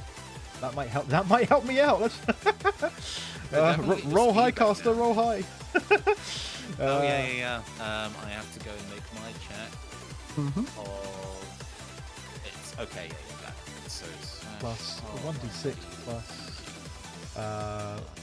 handling, which I believe is 4. We'll check that. Handling is indeed 4. Ooh. And then it is minus 1d6 because I am small. Small. I mean, technically you can't roll higher than me right now. So. Damn it. But a natural 20 is considered a critical success. So it's possible. That's true. No. No. I didn't say probably, but I did say possible. Minus on the die. Goodness oh me. God. Brilliant. Wonderful. So, right. unfortunately, I passed. And you are about to then do the control check for the corner. Yes. Okay, so let me just pin your message to the top of the chat. There we go. Wonderful. So what was your speed again? My speed, oh Christ, 13. So this is going well. Yeah, this is not going to be a good. Welcome to target number 25, Vil. Population you. Can I even roll 25? No, I can't. Oh, I could do nat 20, I guess. So there's always a chance. That is one of the biggest changes that we made between Lancer's powered by Lancer base system for their third-party stuff and what we do here, because originally it was a 20 or better is an automatic success, and that didn't feel quite right in our first couple playtests, so we switched it back to a natural 20, and that felt a little bit better. That hair razor thin possibility that you just didn't quite make here, unfortunately. Yes. So yeah, what happens now? I really whiffed this. You're diagnosed you with dead. Yes. Oh, the right Clark's made of proper materials, not light plastic like a certain vaguely Mediterranean manufacturer that's coming up here real soon. So target number was 25. Your total was an 18, so you're going to take 7 damage. Okay. Now, is that enough damage to reduce your HP to 0? No. Okay, cool. When that happens, let me know, and we'll just talk about structure checks. Okay. Because even when you hit 0 HP, it's not the end, just something goes wrong. Okay. See. I guess I just stay where I am? No, you continue through the corner. Yeah. Wonderful. Take up the rest of your speed as you would. Do I move? I move 10. Yes, okay. So you're one step into the turn. 11, 12, 13. So I ruined my card, but I have passed caster. So yes, so passed Carmine. So I'm very happy about this. To kind of take that outside turn and had a meeting with the guardrail, as it were. As a big scratch, a big scar, a big victory. Oh, but yes, a big scar to announce my ability to pass. Now I have a Brumby coming to roll over me. That you do. Okay, so I am going to do is I am going to use my free action to shift even further up my transmission into the 8 to 13 value.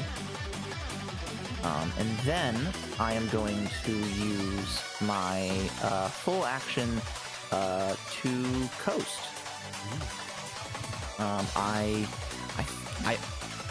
Mike sees Wazy pass him and continue on, but then it was like, yes, the vehicle is good and going straight. And then like the 2 points finally connect. He goes, but there are turns. So what coasting does, it will reduce my heat by 2 times my intake or exhaust. It'll also automatically lower my transmission gear, even though I just put it up. And then it'll reduce my speed to the number in the middle of the new gear. So it won't actually affect my speed terribly much. Let's see here. Hold on a second. I got some buttons on my end. So reducing my heat, my intake exhaust. Where is it on the sheet again? Oh, here it is. So my intake exhaust is only 1. So it's going to reduce my heat from 5 to 3. That's good. It's also going to lower my transmission to 4.9, which will change my speed from 8 to, what is it, 6, we said? Between 4 and 9? Yes. That would be a 6. Right. Okay. So Mike's going to move 2 of 6 spaces up and then have to do a pass check against Wazy. Mm-hmm. Okay. All right, let's do the thing. Let's do the thing.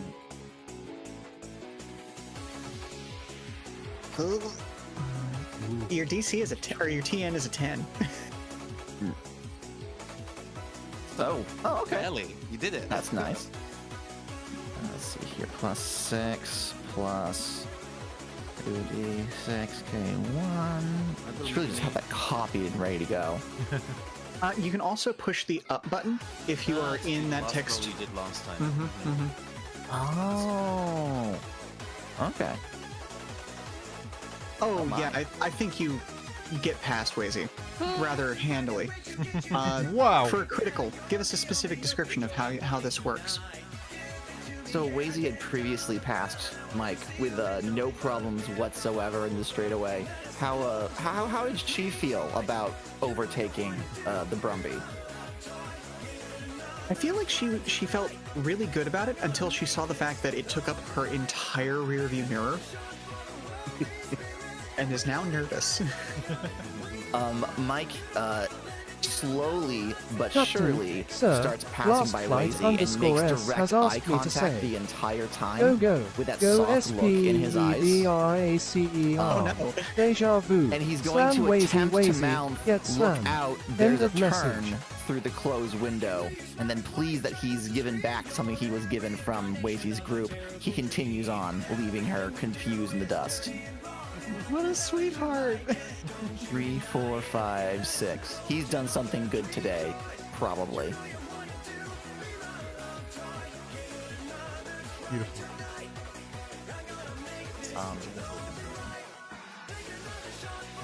And as his current speed is 6, and that's within his gear, he doesn't do any checks, so that ends my turn. Okie dokie. Okay, it is now Wazy's turn. Hang on, I'm gonna roll a die in blind to see how she's gonna react to that. Because I feel like she could go one of two directions on it. Okay. Okay. Oh no. So she takes the idea of, oh look, there's a turn to heart, and is just going to let's just do the one shift up and hit the gas. She still wants to accelerate, but she's not going to go as hard as she could have. But Psychological warfare. Mike got under her skin. Oh yes, oh yes. She's a little flustered over here. Now that said, that does bring her speed to 22, but she could straight up get caught behind the Brumby here. So let's do another pass check.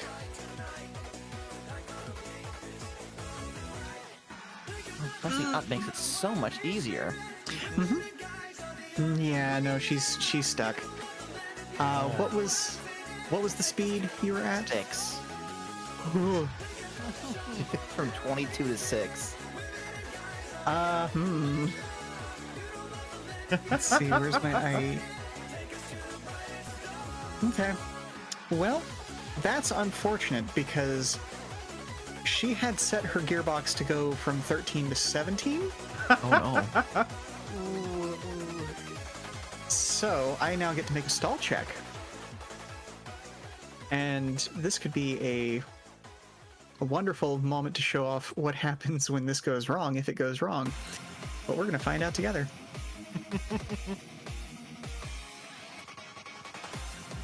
What's my target number there? Target number was 12. Ooh. So you hear from behind you Wazy's engine rev really, really hard, and then she just absolutely cannot get past you. And you hear a choking thump as her car shuts down as it gets choked out. Ooh. Because there was not enough air passing through the engine to actually keep it in operation. I'm sure that's fine. We'll deal with the consequences of that next turn. Over to the Odoru. Okay, right. We're in pretty good stead here, heading into this next turn. The next turn's a little tight, but we are going to go and open our actions here with a full action coast, reducing my heat by 2 times my intake/exhaust. So that reduces my heat. Is that on my character sheet? I saw it and then immediately left my brain. I'm so sorry. It's below your transmission in the value section. Right. Yes, it's just 3. There you go. Cool. Why did you make... I'm gay, that really count. So my speed drops to 4... No, my heat drops by 6. So my heat just drops fully to 0. Excellent, love that. Then I lower my transitions gear by 1 setting, so it goes from 8 to 14 to 4 to 10. And then my speed sits in the middle of that, so my speed drops to what? 5? No. In the middle of that, 7. Yes, it'd be 7 because we round up in this system. So yeah, 7. Making me do mental math while people are watching me is basically like my biggest nightmare. And I do the numbers for caster. a living. Why? Okay, so with that speed set, and there aren't any free actions that I want to do. Okay. No free actions that I want to do. So we are going to now go and move 7 squares. So we go 1, 2, 3, 4 into the turn. Oh, you are going to have to pass. Oh, pass check, yes. My handling's still all the way up because I didn't shift my stats for that, so I should be good. All right, and I press the up button and it has the info right there. Oh yeah. Isn't that Damn useful? it! Oh no! that's so bad. Ooh. Oh no! My turn just ends. I moved Oh no! 1 square. I'm so sorry, Caster. What's your speed? My speed's 13. Let me double check. I guess I don't go 13. up to your speed. It's only if I'm higher than yours. So Correct, my speed yeah. remains 7. Yeah, so my turn just ends. Amazing. Okay. There's a chance for old Mike. I see, Carmine in my window, in my rearview mirror, and I'm like, ah! But also there's a turn ahead, so I'm like, ah! And I slam the brakes again. No, sorry, not slam the brakes. That's an actual thing. Actually, no. Do I slam? Yeah, slam the brakes is the thing I want to do as a quick action. So I quickly reduce my speed. Darn my narratively titled writing. Sorry, it's fine. So my speed goes down to 9. As I another quick action I want to do. Shift down to a different gear. Dum. That gear will do. And I take this corner with gusto. So let me do a corner roll. Yeah. I guess my target here is 17. What is your current speed? 9. You're 9? Yep, so it's going to be a 17. Okay. I think that's my... Ah! Okay. Sorry, I just need to double check that was my handling score. It is... boom. Damn it! Oof. Another 5 damage. Oof, okay, so I'm at 0. Okay, you're at 0, so you are going to need to make a structure check. So reset your HP to full, Okay. And then roll a d6 for me.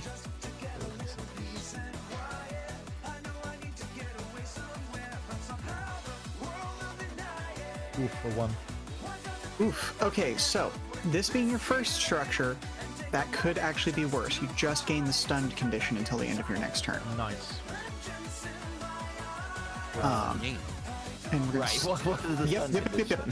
Okay, so stunned characters cannot perform any quick actions, full actions, free actions, overdrive, reactions, other than startup. You also gain +2 difficulty on all control checks while you have the stunned condition. So you're going to keep moving through the corner, but any checks you take until the end of your next turn are going to be at +2 difficulty. Okay. So 1, 2, 3, 4, 5, 6, 7, 8, 9. Luckily, I'm in the right gear still, so I am not in the worst shape possible. My structure's down to 3 out of 4. So After making a couple of meetings with that guardrail, you're a little bit beansed. You're seeing stars. So, all right. Over to Mike in the Brumby. Okay. In hindsight, I should have waited a turn to coast. I'm actually counting the spaces, and I'm like, oh no, that would be a brilliant idea if I had done it 1 turn later. I think what I am going to do...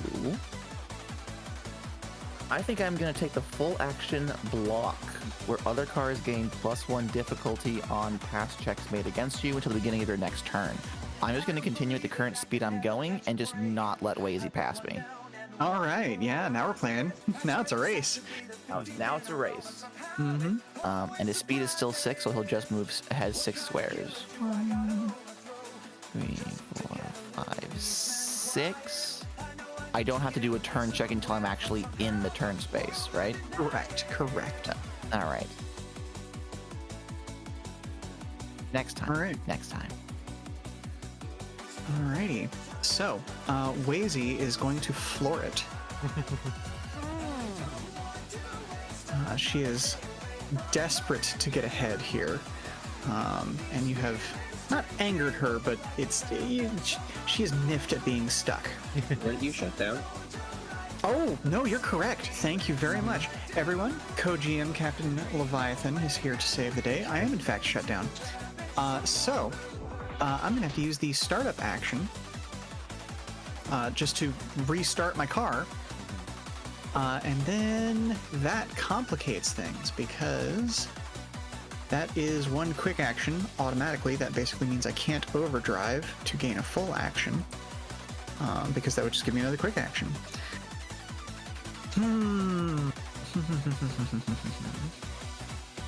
Okay.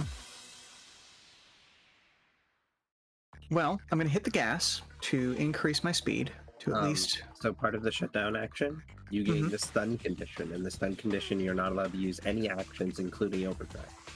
Right, other than startup. Yes. Which I've just done, and I'm no longer stunned.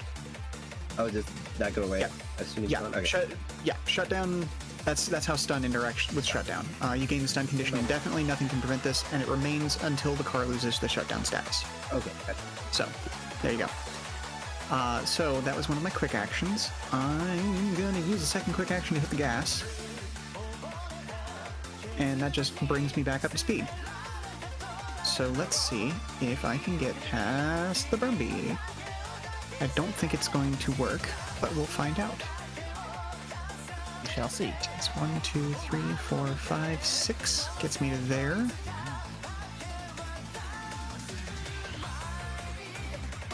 I've had worse rolls, but you also have, what, 3 accuracy now? Because of that? Did it increase in accuracy, or I assumed it would affect what you rolled. No, I believe it should... Well, actually, hang on, let me double check my own rule set, because I wrote 100 pages of rules in less than a month. I also am using an outdated document now, so I don't know if that changed. It is, in fact, other cars gain +1 difficulty. Oh, lovely. So, let me roll an additional d6. And let's see if we can go for broke. Nope, okay, doesn't change me. Okay. In that case... Nope. 18 to 22. So I'm back down to that speed 6, huh? Okay, back down to speed 6. We're having a great time in last place. Okay, cool. I'm gonna make another stall check. This is great. I pass it that time, thankfully. Okay. Ooh. All right. Over to Carmine in the first place. Or second place, whichever you're at. Yeah. Let's see. My speed is now currently... I might have to start being reckless, otherwise I'm not going to be able to catch up sensibly. So what we're going to go and do... We're at 0 heat again, so I can just... And flooring it directly into a turn, possibly bad. However, you are the drift master. So I'm gonna floor it, increasing my speed by 2 times my acceleration. That adds 10 to it, making it 17. Oh dear. It's 25. Fuck, isn't it? And with no other modifications to do, I'm going to move 17 spaces. Which also 25 I would need to pass that corner correctly. So starting there. Let me just do all the... I'll roll first and then do 1d20 plus my handling, which is 10. No other modifiers. You got this. Yeah. don't got this. No. I do got this because I popped my core power, spend 1 core power to automatically pass a control check. There you go. There we go. This is why I did it now.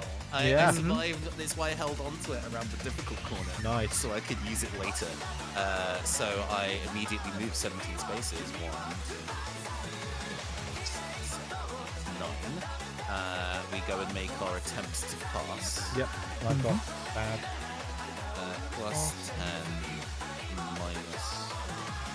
So while y'all get that typed in, so is it just? Dang. Do I want to go and pop my advantage here? Because I was kind of we were talking previously in the downtime mode, pushing people who are too close to the inside of the lake around the corner. So I'm going to spend that hold to remove that 1d6 note penalty. Okay. Maybe. That's pretty mid. We'll see what Ace has up his sleeve. Do I? So sorry, Sheela. I've got 1d6 for my rate, but also got a minus 2d6 for my shutdown condition. So is it just correct? Plus, so I do both of those separately. So they cancel out on a 1-to-1 basis, meaning that you're just left with 1 difficulty. Okay, that's fair. Cool.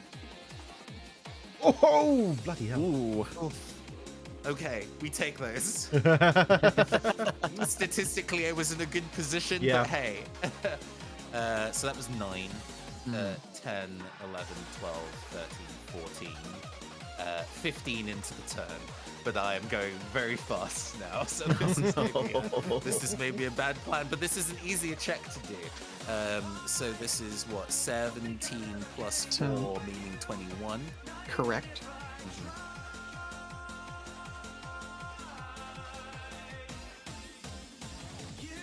Well, I don't make it. I do take some damage, but it's not that much.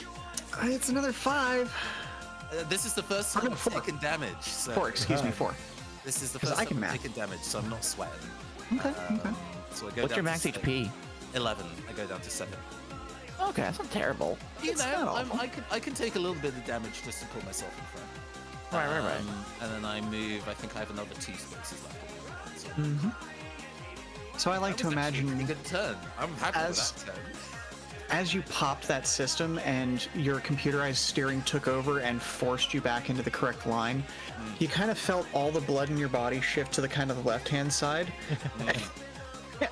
Inertia just kind of slung you around that, and you just kind of rode that around the stunned Ace through that next corner. As we fling through the corner, Carmine turns the coffee cup he's holding, so as the liquid starts moving, it is now being pushed into the coffee cup held sideways as we go around the turn to keep all the liquid in there. You can't lose any of that good bean juice. You're rolling it like Takumi and his tofu water. All right, so you are stunned still until the end of your turn, which means you do not get any actions, unfortunately. Even startup? Oh, no actions at all, so I can't do startup. Yeah, that's fine. Well, no, if you were stunned because of shutdown, you'd be able to. You are stunned because you hit a wall. That's fair. Yeah. So no actions, so I guess I'll just move 9. Just directly into the turn while rolling. 3, 4, 5. Okay. So it's 13 pass because my speed is 9. So do I still get difficulty on this? Yes, you do. Okay. Minus 2, 6, 8. Is that it? All right. Sorry, I always forget how it works. DK1. Okay. What did I say the pass was?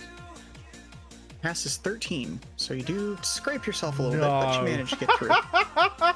God damn it! Ow.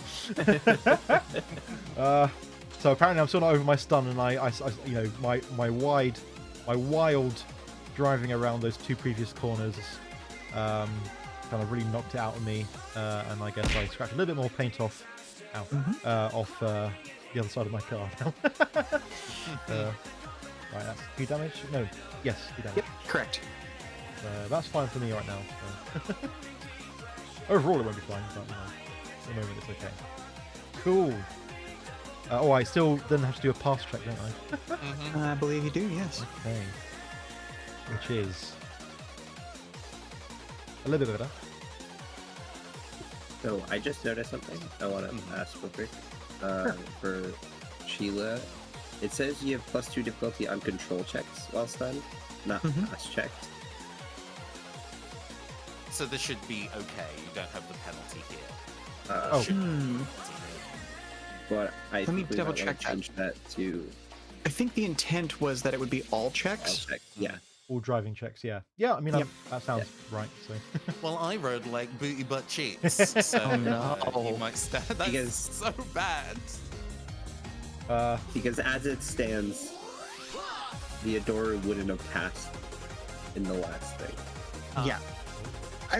My intent there was all driving checks. I think that's a typo. Yeah, I'm just letting you. Yep. Thank you very much. So, I clang off the other corner, which makes me go a bit wider, and slipping past Carmine, who I assume is now spitting out some of their espresso through the window. Their mustache frazzled. Well, I never. Monocle purely popped. All right.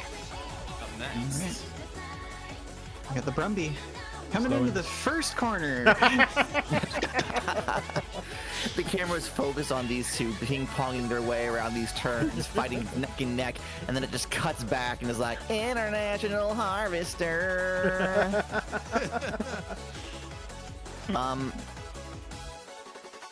I thought about it. I'm like, do I want to floor it? Do I want to? I'm like, no, actually, I think I'm just going to continue on as I am. So we're just going to move straight into the turn. You don't want to block or anything? Could block or anything. You know what, voice from on high? You are correct. Your information from above. I'll say that I block. Okay. That seems more like it. So my current speed is at 6, which makes this turn difficulty a 10. Yeah. Yes, it helps if I mute myself. Did you mute yourself? I did, yes. I'm trying to be in the habit of, like, not stepping on what other people are saying, but I am also an excitable person, and I want to take part, and so... You're good. Don't worry about that. So Sheela, as this is the first turn, it's just D20 plus my handling, right? Yes, it is. Okay.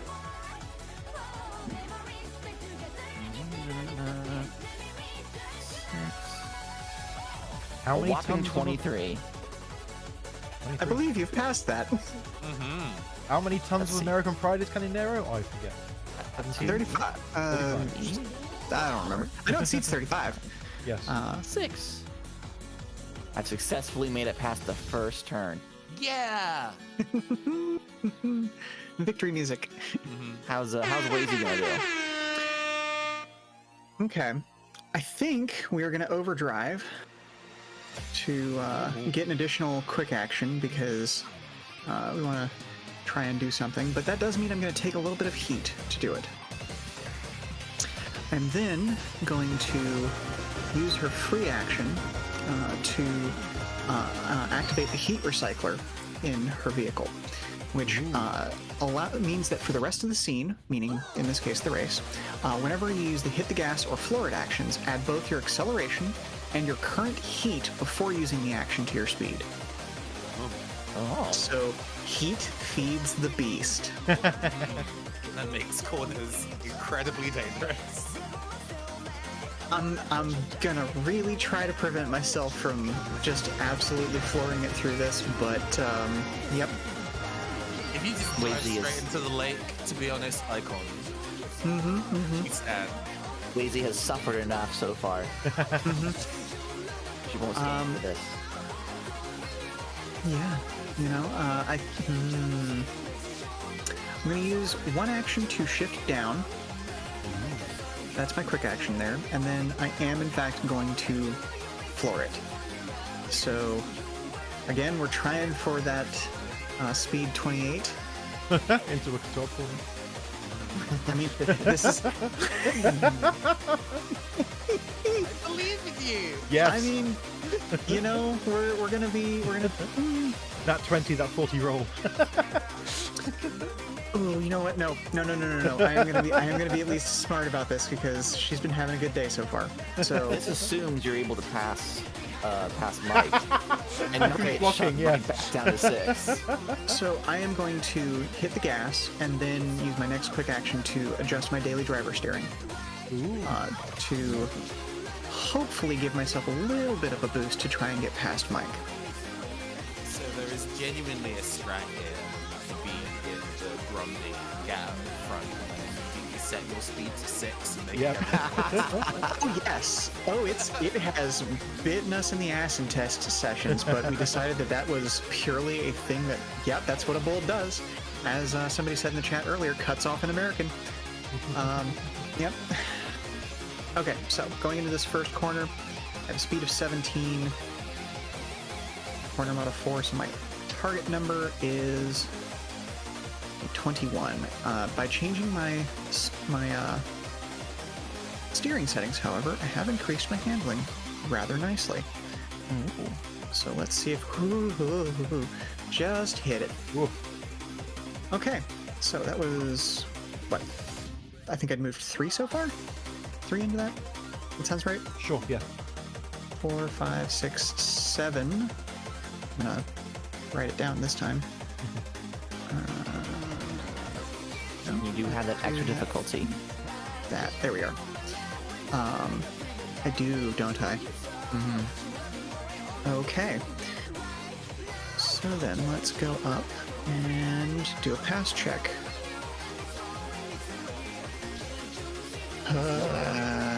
All right. Reduced back down to a speed of 6. Back down to a speed of 6. School out again. But that was why I actually did the overdrive thing so that I could shift down in predicting that I might get stuck behind this. So I don't need to make that stall check this time. Wait. Imagine if you had to do that push check on 28. Listen, Some people say that Mike won, and they were right, but so did Wazy. All right, well, that's the turn. Back around to the front half of this race. Oh god, okay. We're catching up, sort of. We're catching up. We'll get there eventually. Am I still stunned? No, you are no longer stunned. Yay. We're gonna have to...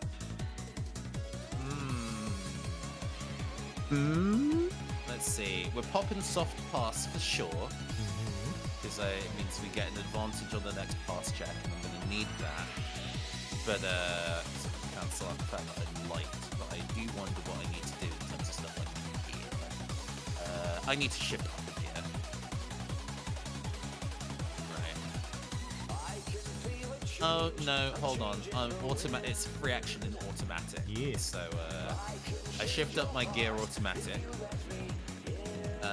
Then I'm going to do the soft pass, and then I have to pick something else automatically. I don't think I do a second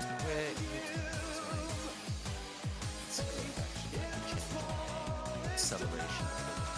No, I only do the soft pass. I don't have any other things to do this time. So I move. I didn't have my speed drop because I was passed, so I'm still doing 17. I'm gonna mark, and it feels to me that I should probably mark where my end point is first, so I don't lose my place. Sure thing.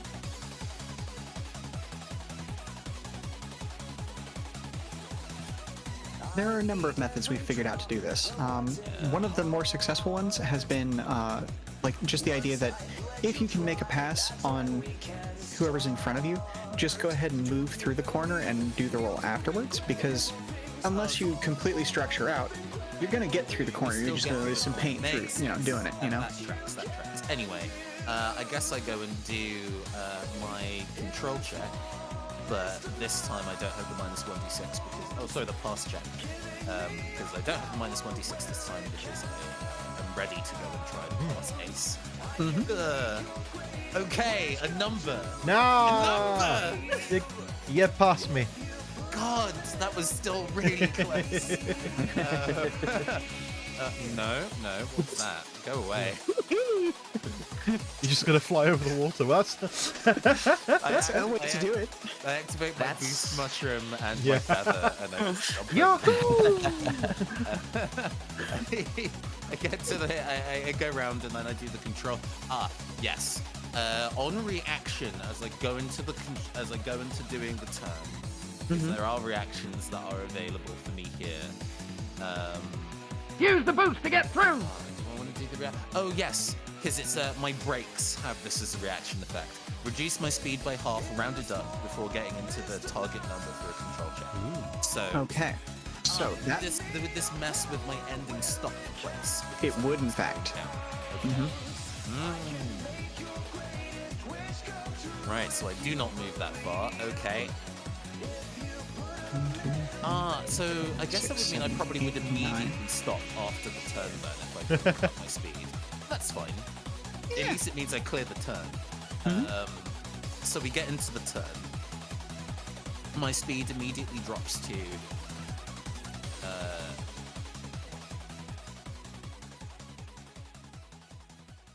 7.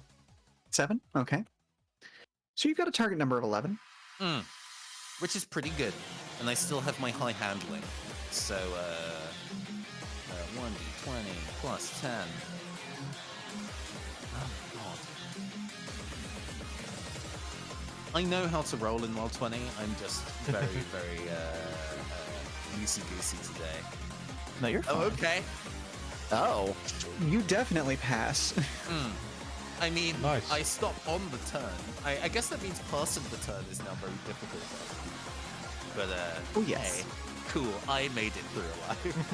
My turn ends. Alrighty. Right. So I'm currently... I've shaken off the stuff. The stuff. I have decided to switch my steering on my daily driver, which somehow doubles my handling. Not sure how that works. You're good, but I'm better. I don't know how that works. Math. Oh, of course it does, because it's -2 to plus 2. Idiot. So, my handling has improved because I have some actions I'm going to try and take. Right, okay, so, because of my special ability, I'm going to hit the gas for a free action, so that my speed goes up. 2. That should only be able to be used at the top of the race, correct? Sorry, you are correct. Good thing I've not used it since then. So, that changes what I'm going to do. That's fine, don't worry about it. Sorry, I have to go and make a control check because I'm going fast. No, I've slowed down. I'm now below my speed. I'm now below my 8. Okay. So I do actually need to make a check to see if I stall out or not. Sorry. So, you are current speed 7? Current speed 7. So target number 6, you know. Okay. It's pretty good. I'm pretty sure I can pass that.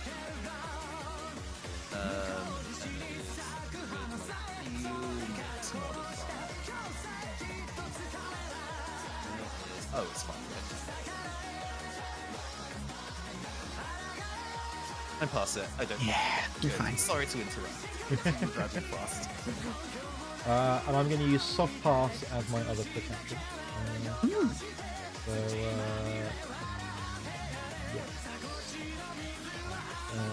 So, that's movement of 9 for me. 1, 2, 3, 4, 5, 6, 7. So, I've got to both turn a corner and pass caster. So, roll your pass check first. Okay. If you make the pass check, then do the control check for the corner. Is it a flat extra d6 or is it a best of 2 d6? Because I've done so fast. Best of 2 d6. Cool. So that's where that 2 d6 keep 1 comes in. 12.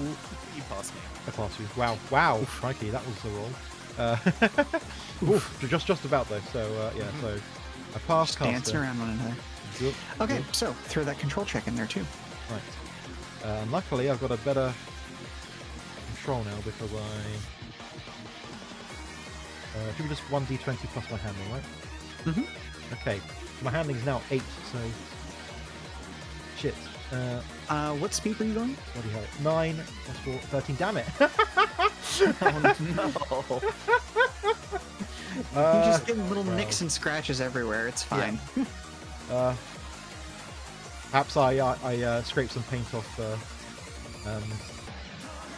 Calmine's car as I take it a bit quick off, just kind of coming out of my stun without increasing speed or whatever. So amazing. Man, swinging around to the back of the heat. Swinging around. I'm gonna do something a little crazy. Mm-hmm. I'm gonna take a full action block and continue as I am into the corner. Let's go. I mean, to be fair, it's an 18 at 6, so a good idea. That is true.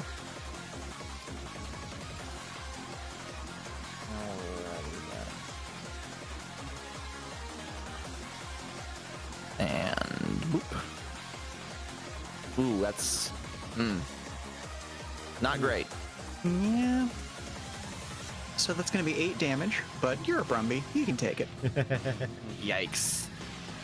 That's fine. Let's see here. You ever hear the sound of like a pickup truck going over a curb? Yeah. That's kind of the sound that I feel like just happened right there. Yikes. Alright. So 8 damage. Luckily, I have a total of 18 HP. So I'm good. I'm good. 1, 2, 3, 4, 5. Oh dear. I have another corner ahead of me. You do. That I do. Keep that steering. Keep it going. Keep it going. It's a 14 for this, yeah. Yeah, this is going to be... Hold on. My thing's covering it. I did my math wrong for that last one. Excuse me. Let's see. Oh no, I did it right. It would have been 8 damage. What'd you miss? Oh, the damage? Yeah. It was. I did mental math, and then my brain saw what I'd written down on the thing for the last control check, and I was like, oh no, I've given you the wrong number. No. You're fine. So actual target number for this one is 14. 14? I can do that. I can do it. Yeah, I believe in myself. I believe in the you that believes Behind the in car. me I that believes in cannot oh do my this. God. I should not have believed in myself. Oh. 3 more damage. That's fine. Just getting a little closer now. It's great. It's all good, it's all good. I like how the drift machine is the only one that's got through those turns without being hit. Alright. So, let's go ahead and hit the gas and soft pass. What does soft pass do? Soft pass doesn't affect my speed, it just gives me an additional accuracy. Whereas a hard pass would also give me a boost in speed in exchange for some heat, but that would also be a full action. Yep. I see.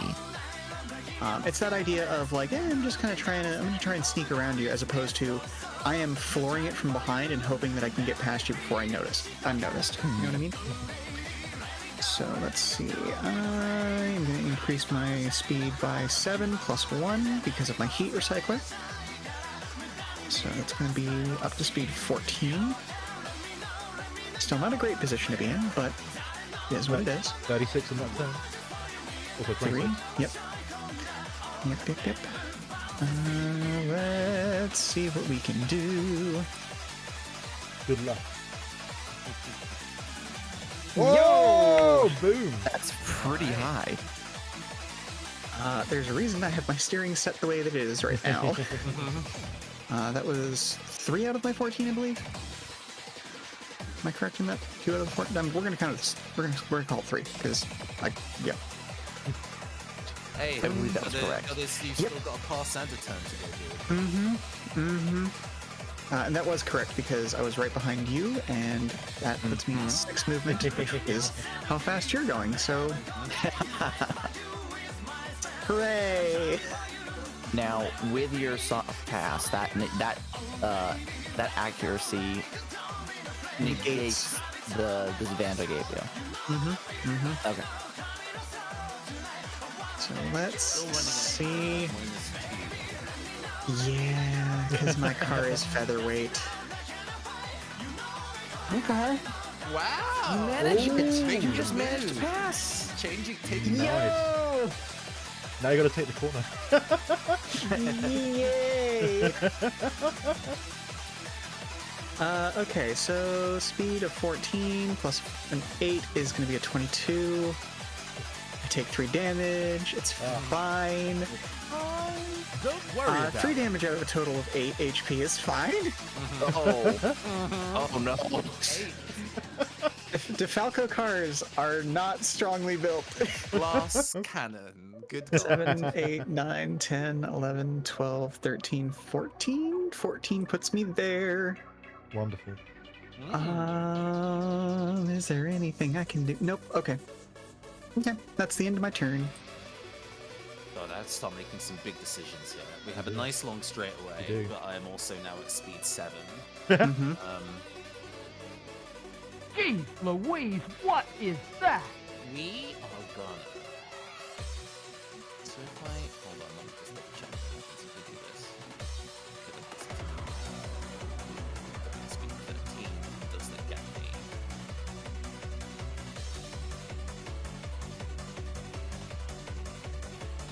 Cool.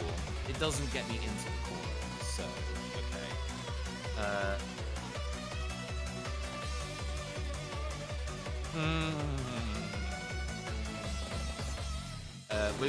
We're gonna hit the gas and do a small.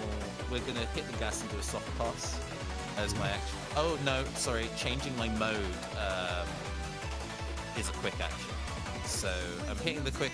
I'm changing my steering system to increase my acceleration to 9. Okay. My handling gets worse, but that's okay. And then I'm going to go and hit the gas to add my acceleration to my speed, putting me at 16. And I immediately have to make a pass check, and if I fail, changing my gear is this sort of thing. I can't shift my gear any higher anyway, so 16 was already outside of that. Okay, cool. I guess we go and do our pass check first with a worse handling score. But at least with no disadvantages.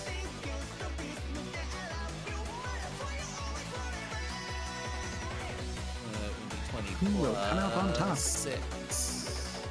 Good.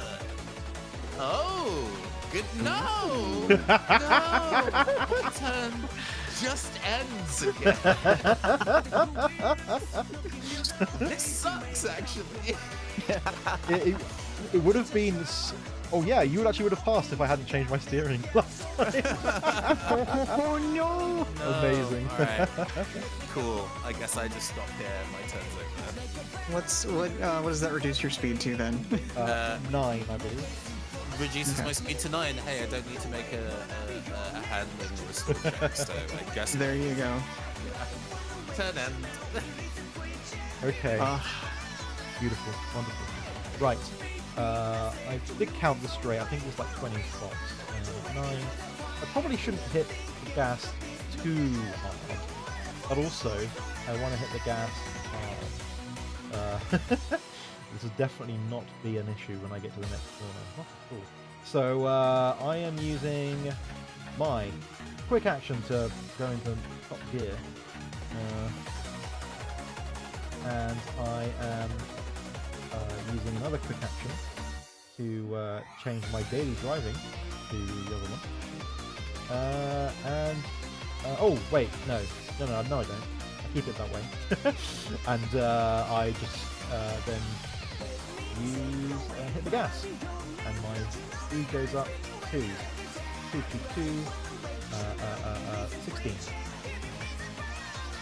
Wonderful. Should I have floored that maybe? Nah, I shouldn't have done. That's fine. Okay, so I'm just gonna go ahead. 16, 18, 11, 9, 10, 11, 12, 13, 14, 15, 16, wonderful.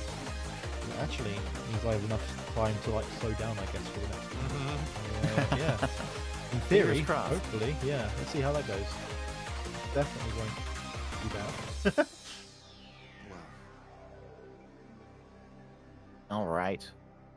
So first, I'm going to use a free action to shift up my gear. Oh, sorry, I need to do a push check, I think, before I... Because you're going too fast. Oh, Yeah. I'm sorry. My apologies, I should have said that beforehand. No, you're fine. Luckily, I'm only 1 over, so it shouldn't be too bad. Does that make the roll? So what's your gear's highest speed and your current speed? Gear's highest is 15, and my highest is 16. Oh yeah, that'll be target number of 6. Okay.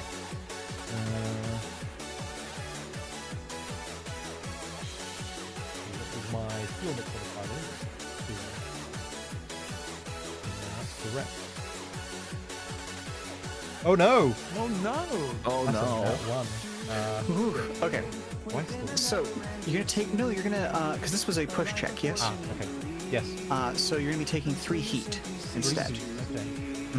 As the heat begins to build up further in your engine. Okay. I've heated up my engine and back to Mike and his wonderful blending. Yes. So I will be increasing my gear up to the 8 to 13 value. And I'm going to use a full action hard pass. I increase my speed by my acceleration, which brings me from 6. Let's see, 6, that's up to 10. Increases my heat by 5. They can change it in the sheets. So my heat is at 8, still underneath my limit, so we're still doing good there. Not going to explode yet. It'll give me a +1 accuracy on my next pass check this turn. So if I start moving 1, 2, 3, 4, 5, 6, I got a pass check.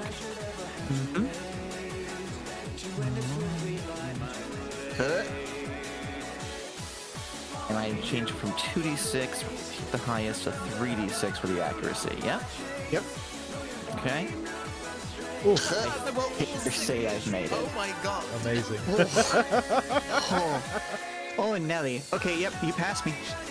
Alright. There's nothing I can do to stop that. And there's not much you can do to repass.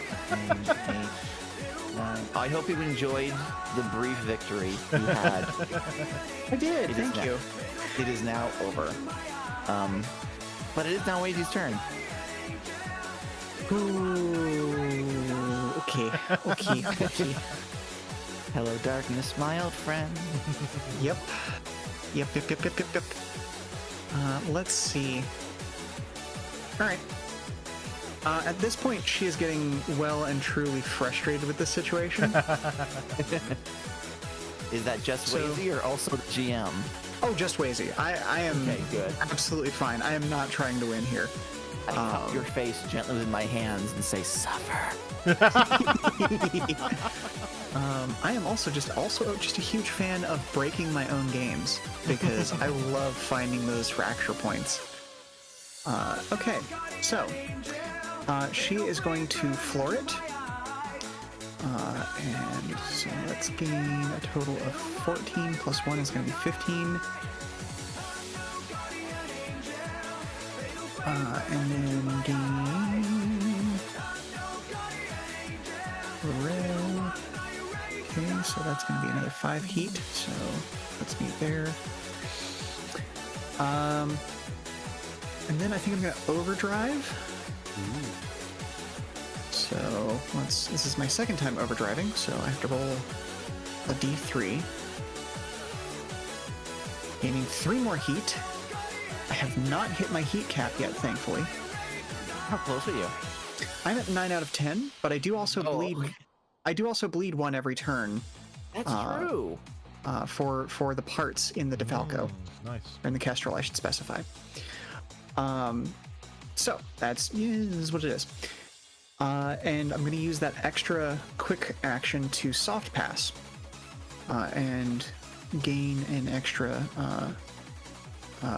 accuracy on this next pass. What was the other thing I was going to do? Oh, right. That was the other thing I was going to do. As I come up to make this pass, I'm going to use my reaction for the turn to Jink, giving me a bonus accuracy on this pass check as sacrifice of bonus difficulty on my next control check. So I've moved 2. I'm going to mark myself so that I don't lose that number because I'm juggling a lot of numbers. So I've gained 2 accuracy going into this, which cancels out my normal 2 difficulty. So I'm just rolling this straight because you passed me, you didn't block. So Right. okay. Well, here's what you gotta hit. If I roll a 20, Is it possible? it is exactly possible if I hit a 20. Oh dear. Whoa! I did my Oh math my wrong. god. I managed to pass. So that was 2 spaces. Amazing. 3, 4, 5 puts me in this. Boop, boop. Cornering is now worse. My cornering is now worse. So I've got a difficulty going into this corner. Let's figure out what my target number is. So it's a corner mod of 4. My speed is currently 29. Oh no. So my target number is a 33. Oh. I mean, Not too bad. Got Not too admirably bad. close. you die? I don't think you die. No. Well, the DeFalco is pretty no, weak, right? that's 5 damage at my 5 current HP. Oh no. So I am gonna structure. I don't think anybody has done this yet, have they? Or Not did yet, somebody? no. Yeah. No, I lost instruction. Okay, right. Okay, so how bad is this going to be for me? Not terrible. That could have been worse. It's a hard hit. Reduce your speed modifier by 2 times your drag, and continue your turn as intended. Okay. So my drag is only 3, so I'm going to reduce my speed by 6 down to 23, and that was 5 spaces in. Oh, good. I'm going to have to make another one of this series of checks. 5, so 6, 7, 8, 9, 10, 11, 12, 13, 14, 15? 15 gets me to there. Dang. I'm going to do that, and then a 5, and we're going to hopefully remember that was a 15. Oh, 20. My handling is currently 6. 6. Oops, bonk. Whacked my mic, sorry about that. No, you're good. Didn't come through. Okay, good. Ugh. Miserable numbers. Okay. Oof. Wow. I'm 3rd now. Mad about it. Okay. Oh, it won't last. I'm gonna run you off the road. Die. into the drink. Because again, my target number's a 33. Or no, it's actually less than that now because my speed did slow from that structure. So it's only a 27. You can do that. Oh. Apparently. Oh my god. Whoa. 15, 16, 17, 18, 19, 20, 21. Or wait, no. 15, 16, 17, 18, 19, 20, 21, 22, 23 puts me there. Jesus. No. I have to kind of work out how I'm going to be making my way downtown, driving fast under current circumstances. Okay, we're going to have to hit the gas and soft pass. So increasing my speed by my acceleration, so I am now at speed 18. As we... So we go 1, 2, 3, 4, 5, 6. Oh, while you're doing that, I do also very much have to make a push check. Oh, yeah. do you spin out? Because my current gear's top number is 8. Wow, beautiful. I am going slightly faster than that. What's your target? 20? Wow. I did not make it. What happens to you? Is that 11 heat? 11 heat. Ah! What's your heat cap? My heat cap's 10. I'm gonna stress twice. Because I was sitting at 9. Oh! Or no, excuse me. It's 11 heat, so 2 puts me over. Yeah, no, I'm gonna stress, or I'm gonna almost stress twice. Okay, I might not even have to try and pass you. No, you might not. That's part of why I interjected, because I might just explode.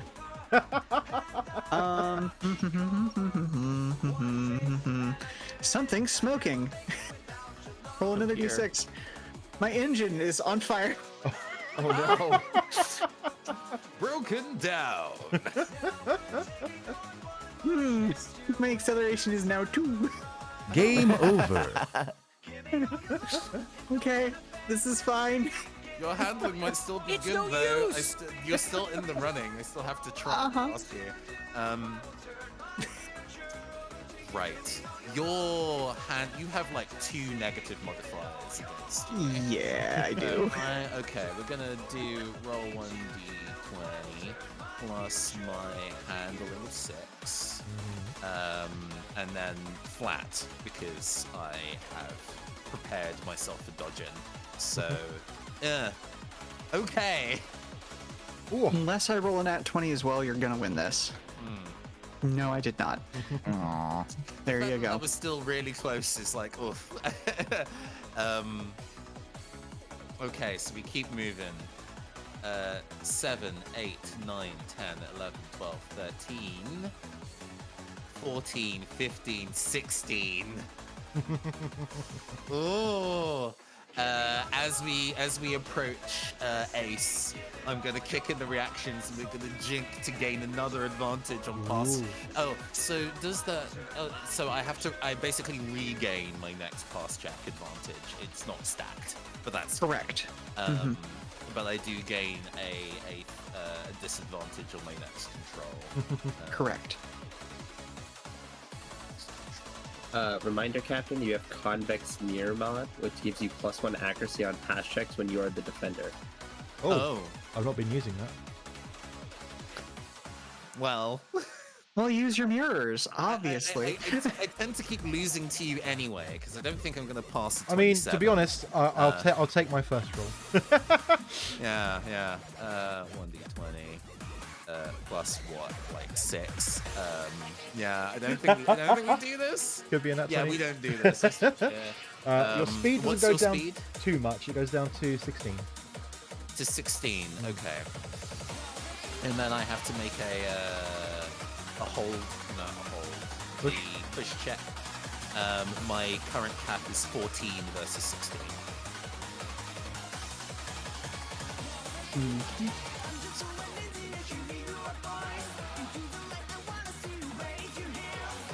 23. Yeah, you do keep good. it. We keep it. You Gucci. Mad I didn't pass you. It's fine. My turn ends and you keep getting ahead of me. Fall I into do. the water down there. Right. I'm trying to think if there's any... Use I the can boost do- to get through!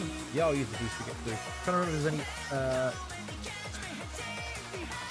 any action I can do to improve my cornering. I don't think there is really. What's your steering set at? Oh yes, no, my steering has been improved by to a thing. That's that. So I'm gonna use. Well, actually, you know what? I'm gonna block. And my action is gonna be to block to make it harder for Carmine to try and get past me in the next corner. So there you go. But here's hoping that I can actually take this corner at 16. So I guess my target is 20 for that. Correct. Also, a reminder for Captain: you have fuzzy dice, which is the once per one use add accuracy to a roll. Ooh, Pop those dice. And I also have my forward as well. With your tinkering ability, you actually get 2 uses of the dice. So okay, well I'm adding up 2 there. Okay.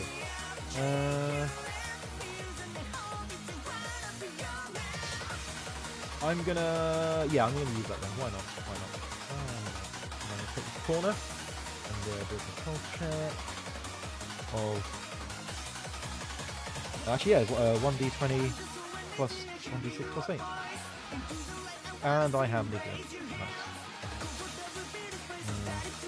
So 1, 2, 3, 4, 5, 6, 7, 8, 9, 10, 11, 12, 13, 14. Oh dear. 15. I gotta do another roll. Oh dear. I'm sure it'll be fine. I'm sure it'll be fine. Yeah. It's another 20. You know what? I'm not going to use my fuzzy dice again. I'm just going to take this and hope for the best. Okay, here we go. Yes! I made it. Nice. So, there I go. Oof. That was a good move by Cat. Thank you very much. Hold your applause. Alrighty. Over to the Brumby. Get the let out. Yeah, no, it's getting near the end of the race apparently. Okay, so I think I know what I want to do. All right, so I was looking at my character sheet and I realized, oh wait a minute, hold on. Because of the size of my screen, I couldn't see anything below the mods list. Oh, I have a talent. I have a talent for reaching SL3 for this one shot. So what I am going to do is I am going to hit the gas, which will increase my speed by my acceleration. So that is going to bump me up to 14. But I also have, because of my talent, I have the talent Hothead, so I have another quick action, which reduces my heat by half my speed, which, since hit the gas requires me to increase my heat by my rev, that means I can, okay. The numbers make sense in my head, okay? It's working out. You're actually going to be, okay, this comes back to that, the fact that you're using an outdated cheat. Hit the gas doesn't generate heat anymore. Oh, God. So you're going to actually have a net loss of heat. Didn't you say it increased it by 1 as opposed by 2? Or it increases it by 1. Yeah. Hit the gas, which is just the quick action 1, doesn't have any heat effects anymore. Oh.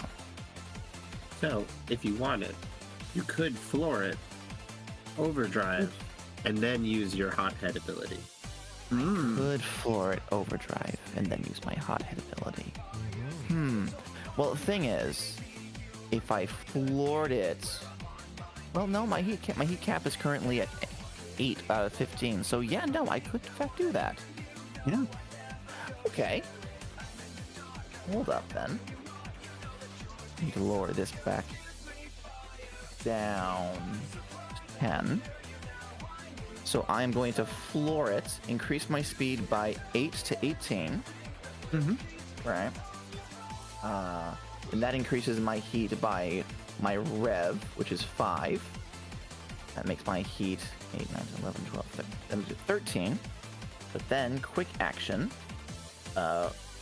reduces my heat by half my speed, which is reducing it by 9. Nice. So that lowers it down to 11, 12, 4. Shit, man. Okay. Nice. So my speed My speed is now 18. Now the Brumby's going. Now we're cooking with gas. No, I think that's the Falco. That is true. I just threw a rod. It's fine. Just don't hit the brakes. So my difficulty going into this turn will be 22 then. Mm-hmm. Oh gosh. Okay. Have you ever seen a canyon aero drift? Let's see here. This is a terrifying thought. Oh my god! The amount of damage.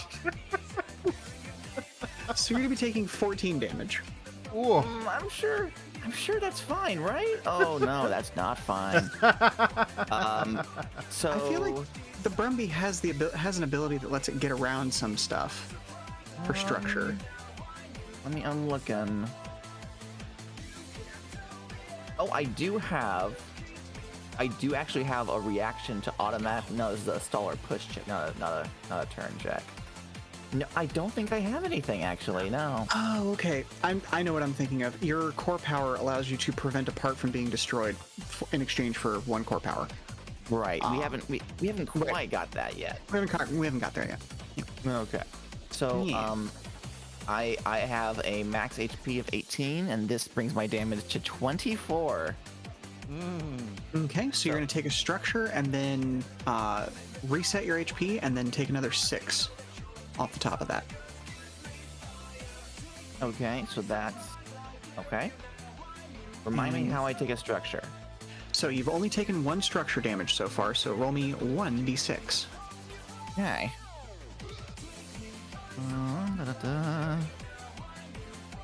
It's 3. How bad is it? So something came loose. One mod of your choice was destroyed by the damage. Limited mods that are out of charges are not valid choices. If you have no valid choices remaining, the result becomes something got crushed instead. I'm gonna go ahead and use my core. Can I use my core power now, or is that's a full action, right? Let me double check. No, because it would be a reaction. A reaction. Yeah, when a part would be destroyed by structure or stress, spend 1 to prevent that part from being destroyed. So yeah, you can absolutely do that right now. I'm gonna go ahead and do that. I'm gonna go ahead and use it. Okay. Mike just glares at it like, you stay there. He just glares at whatever the offending part was, and it stops clanking. All right, so let's do 1, 2, 3, 4, 5, 6, 7, 8, 9, 10, 11, 12. We have another corner coming up. That's right. Let's see here.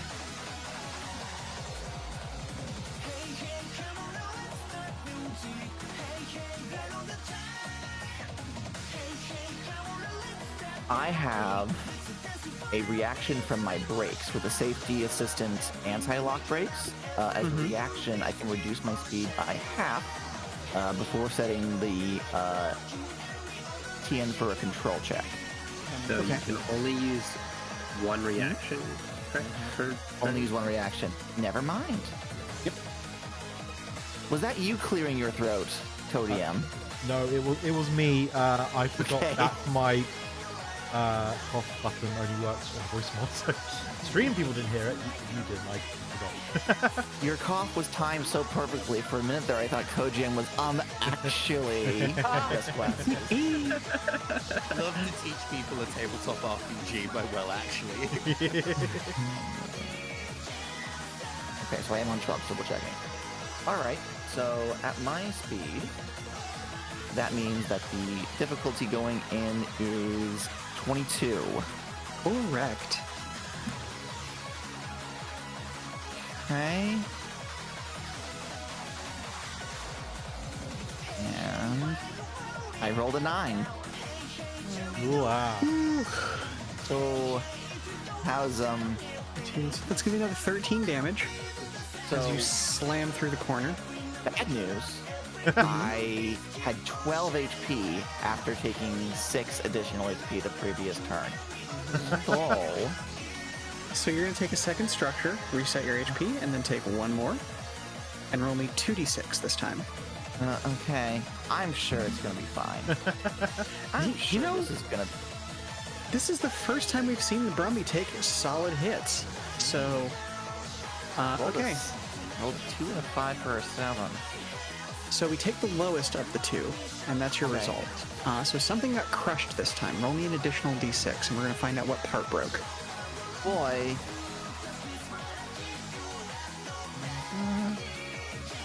Rolled a 4. So your tires are now busted in some way, shape, or form. Can you flip that yes to the no beside your tires, and it will change the modifiers automatically? Oh boy. Okay. If something did change on my sheet, I'm just trying to figure out what did... Drag. Oh, okay. The only thing that I lost was my drag was lowered by 1, and I lost a resistance to difficult terrain. So all things considered, that's actually pretty good. Okay, yeah. Whew. Turns out you don't need tires for a car. Who knew? You just rubbing your feet like it's Flintstone.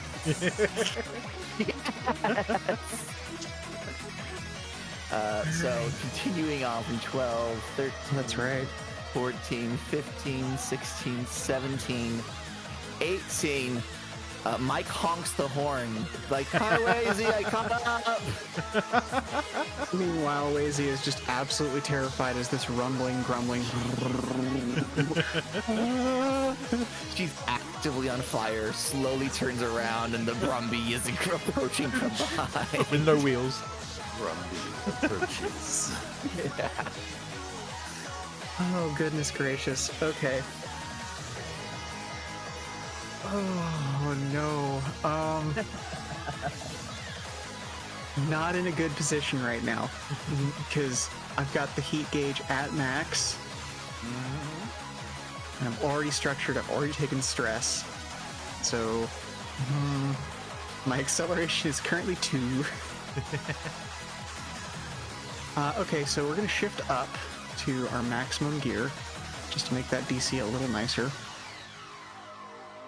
I am going to do a soft pass. So, just trying to kind of minimize the DC for this. So it's going to be 1, 2, 3, 4, 5, 6, 7, 8 gets me to there. And let's do 6 and 2. You presume to pass me? I mean, we'll find out. 6. Yeah, what? No, you do it. Oh my god. Whoa. But I'm gonna take that critical 20 as whew, meets it, beats it. Okay. Wipe sweat from brow. 8. Okay, so yeah. So it's 8 out of 23. And you just hear that blown gasket and thrown rod just clanging against the hood of my car.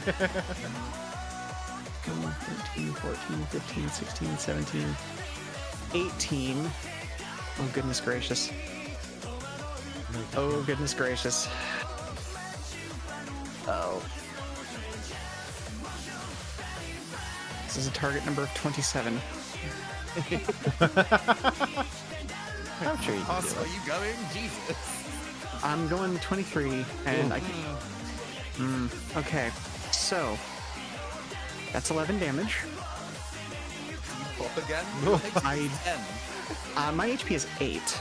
Oh. So I very much pop again. Oh dear. So... Oof. Let's roll 2d6 this time. Oop. Oof. Oh no. Okay, so... effectively, I have rolled a 1. I only have 2 structure left. I need to roll a body check, which is essentially just a straight d20, because Wazy does not have any points in body.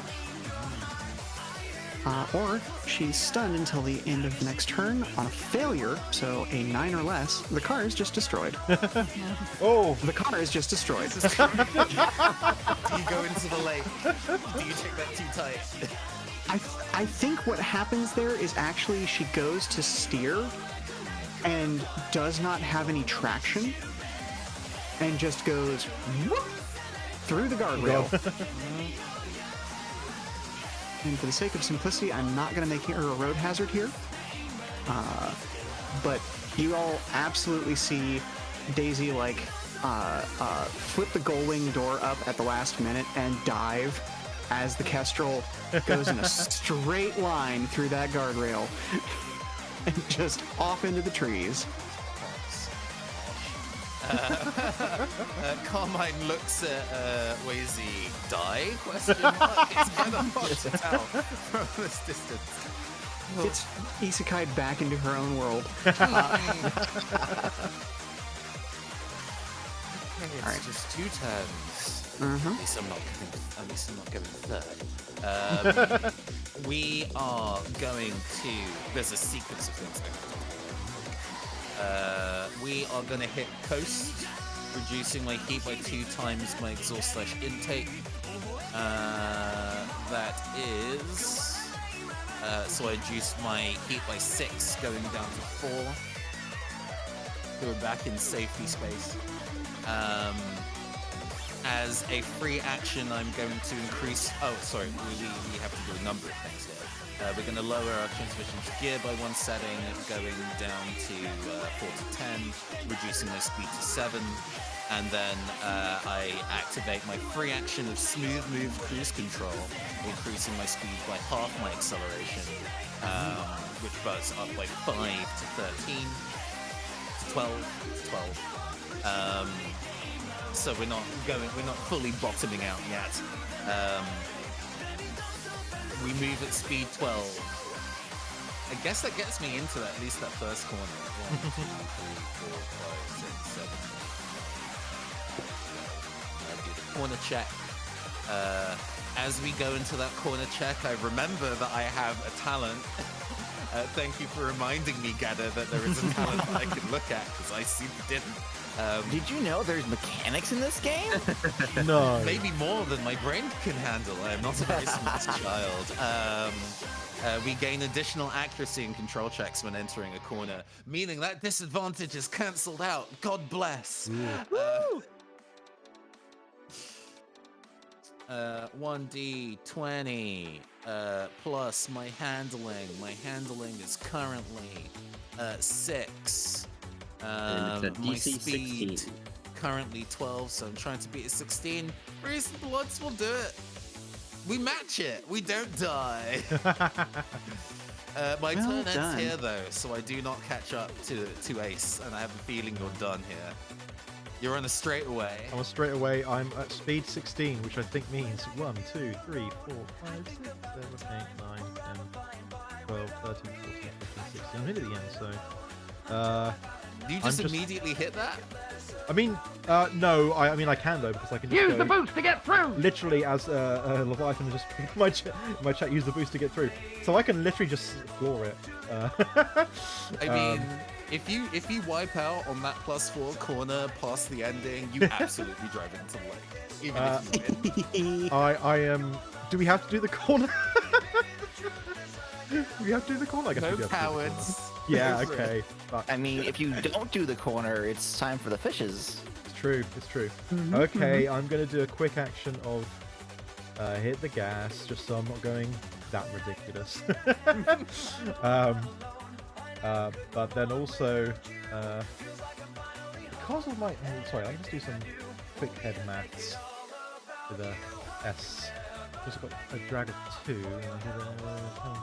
Yeah, fuck it. I'm just gonna hit the gas, and yeah, that's my turn really. And I think that's basically gonna get me to the end. So 1, 2, 3, 4, 5, 6, 7, 8, 9, 10, 11, 12, 15, 16, 17, 18, 19, 20, 21, 22, 23, landing exactly on the finish line. And Just before the turn, you lucky bastard. Flag is waved, confetti cannons go off, the crowd cheers as a ripple of excitement goes through for all of the drivers. Good show. Good show. And then it shifts time and space to time after the race. We're there in the evening at the kind of rides and festival area.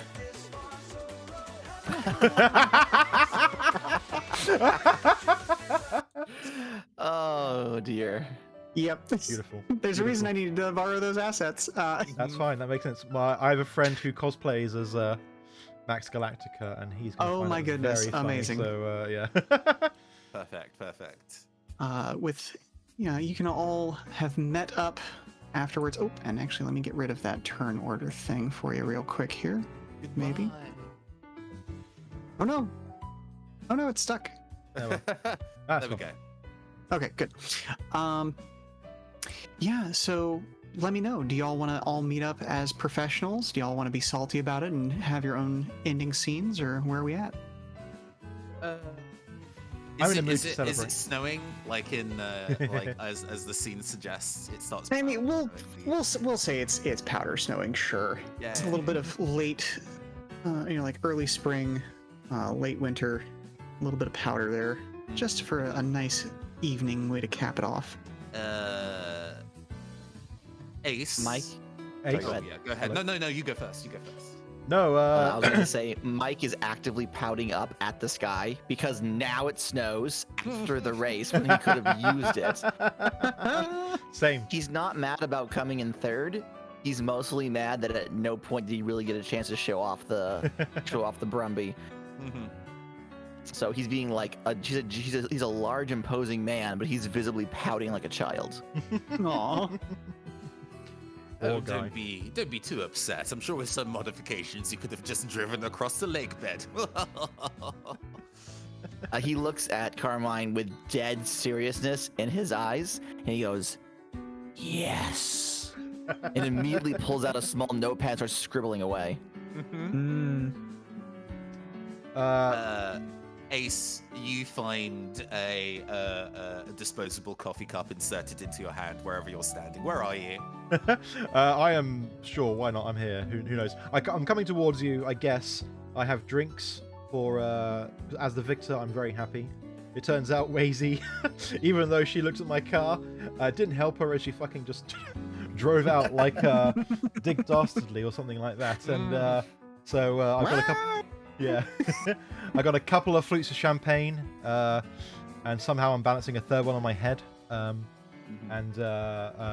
because that's clearly doable. And I hand both Mike and Carmine the champagne. I say, "Oh, Mike, this is alcohol-free, right? That's what you like." He smiles and nods, touch that Ace remembers, and then he downs the entire thing in one gulp. Yes, to our health and to my victory. Ha ha ha! But good race out there, chaps. Carmine, you nearly had me there. I had to put out all the stops. Ha ha ha! Indeed. But still, it was an interesting race. I don't think it will necessarily go the same way next time. Did you see those turns that I hit on that course, though? I was right behind you, drifting. Whoa. One day you'll have to teach me how you drift so well, although I might have to make my car slower, and I can't be having that at all. No. As I say, it is all about the school run. The number of times I have to weave through traffic to get our kid to school. Carmine is actually carrying a bag of groceries. Beautiful. I love it. I did have to go and pick up a few supplies before I head back home to the husband. Yes. Do you have to cook dinner tonight, or is it a takeaway night? Oh, gosh. It would be incredibly ungentlemanly for me to go and resort to going for takeaway just for a loss on the road. You do have to pass by at some time. We will offer you a home-cooked meal. Ah, wonderful. I love cooked meals. I don't get them enough. Mike, are you doing anything to celebrate tonight? Sorry, that hit me. I don't cook my meals raw. Raw is how I live.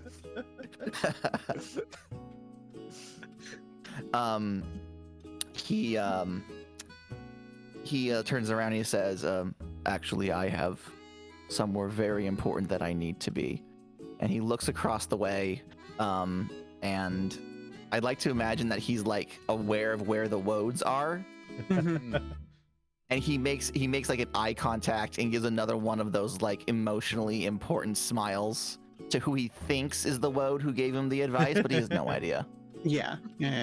You spot them, like a couple of them in one of the cars, exchanging out of Dark Ride, and they kind of just yeah, a little chin nod, sort of a thing.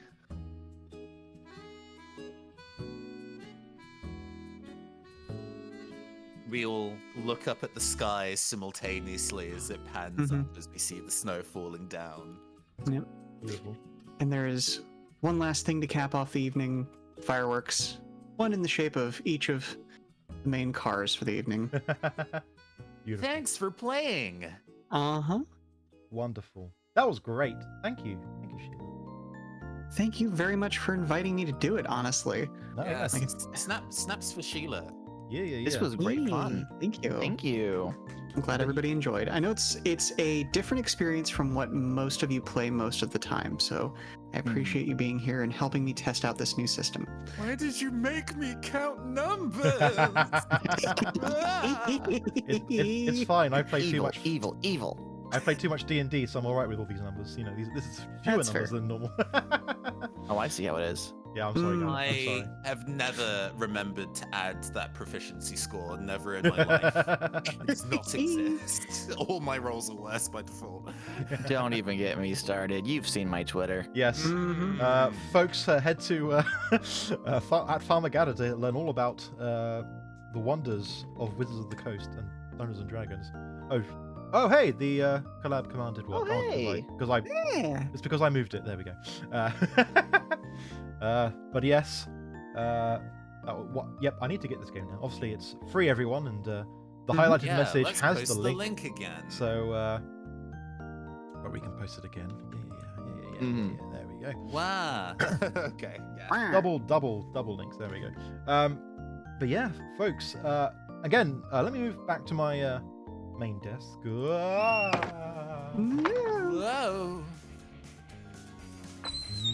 There we go, and everyone's down there, including Captain Leviathan, cackling moon even. But yes, so thank you all for coming. That was very fun. We should have to do something like this again at some point. Yeah. It was good. Yes.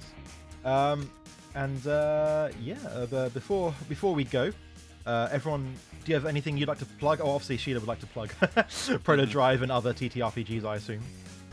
Yeah, pretty much. We've got this going on up at the link that was just provided. There's going to be further development. Obviously, there are some places where we need to do a little bit of bug fixing here and there because it just came out today.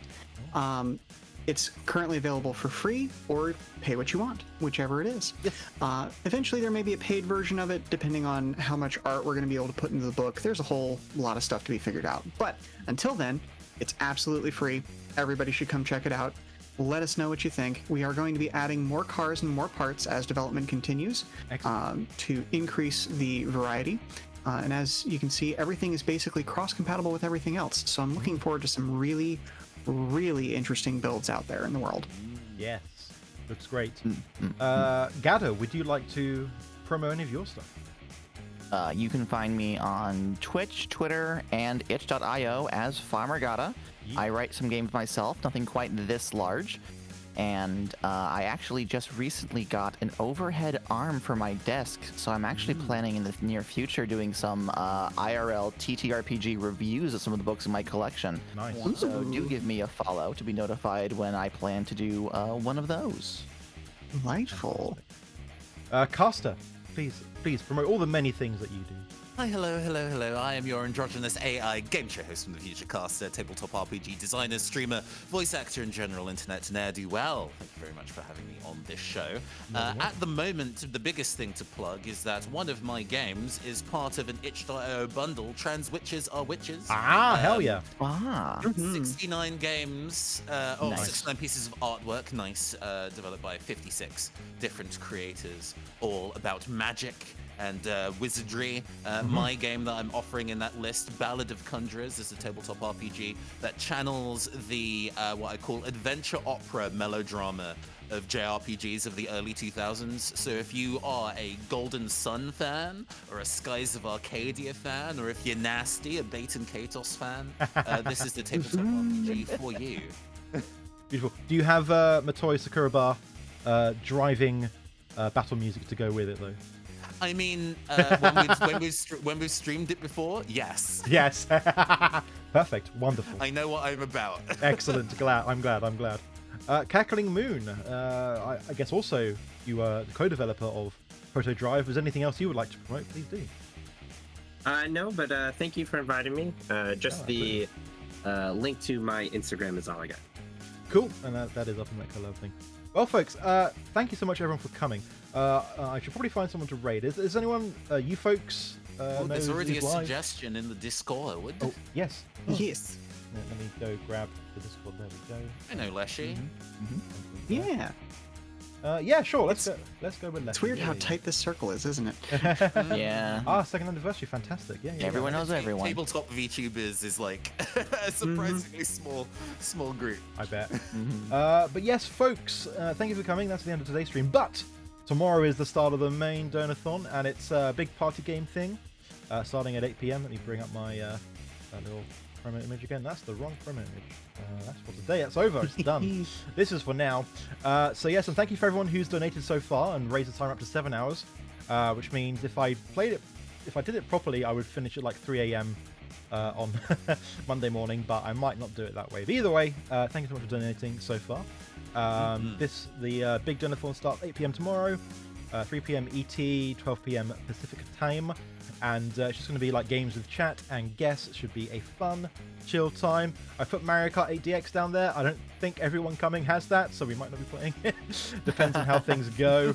But definitely Jackbox and maybe some other stuff if we get to go into it. But yes, again, thank you so much to everyone for coming. Use the collab command I just put up to do stuff. And let's go raid Leshy the Wolf. That was Leshy the Wolf. Fabulous, sir. I don't think it's Leshy the Wolf. It's Leshy someone else, isn't it? Dwarf. The dwarf. Yes. Why did I think wolf? That's very strange. Anyway, let's raid there. And yes, thank you so much, folks. Thank you very much for having raid. us. Yeah. You're very Bye, welcome. everyone. And Bye. I'll see you tomorrow. Bye. Bye, everyone.